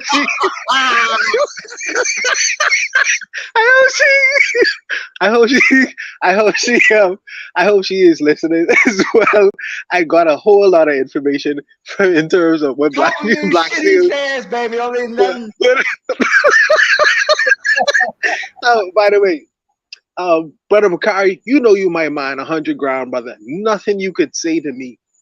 You know I thin skin, brother. So I take it crazy at all. You know that you my man, 100 grand, and I understand what you're saying when you say that other brothers who wear other kinds of uniforms, my brothers who work, like you say, paving roads and stuff like that, they may not necessarily be inclined to listen to someone in the suit and tie. So I get what you're saying, bro. You know, no sweat. You know, but it was a good show tonight. Everybody showed up. I'm glad that we had a good conversation, a good back and forth with all my brothers with different kinds of views. And whoever is to listen to this, I hope they get a whole lot of information from it, because we drop a whole lot of a lot of knowledge tonight. So, but big up to you, Koku, for creating this platform for the brothers them to sit down and have a conversation. For the sisters who sometimes just sit down in the shadows and listen, you know, I would employ you to come on sometimes and give y'all opinions, because y'all opinions is just as valid as our opinions. So, like Brother Bakari say, the black woman is God. So we want to hear y'all sometimes and have a discourse with y'all sometimes. So don't just sit in the shadows. Come give y'all opinions about what y'all hearing in terms of what we discuss on these prompts. But I'll leave it there. Yeah, I want to thank all of you who were here tonight. Thank you, MG2, who in the chat said it was a classic. Thank you for coming through. Thanks to Afro Native World, Trigger Happy 262, Bakari, Buana, Black Steel. Thanks to Real Black Gentleman, Anthony McPhail, Sister Raw was out there, Yana B was out there. Thanks to all of you who were here tonight. We'll be back next week, I'm certain. You guys take it easy during the week. Check out all the other shows on KWAZ Radio. And until next week, man, you guys be good. Peace.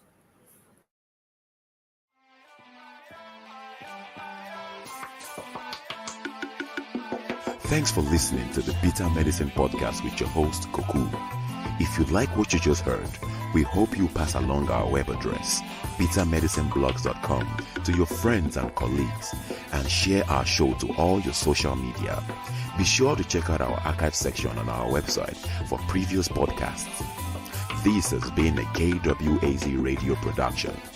Join us next time for another session of the Bitter Medicine Podcast. Follow us on Facebook at Bitter Medicine Show, Twitter, Bitter Meds, Tumblr, Bitter Meds, Instagram, Bitter Medicine.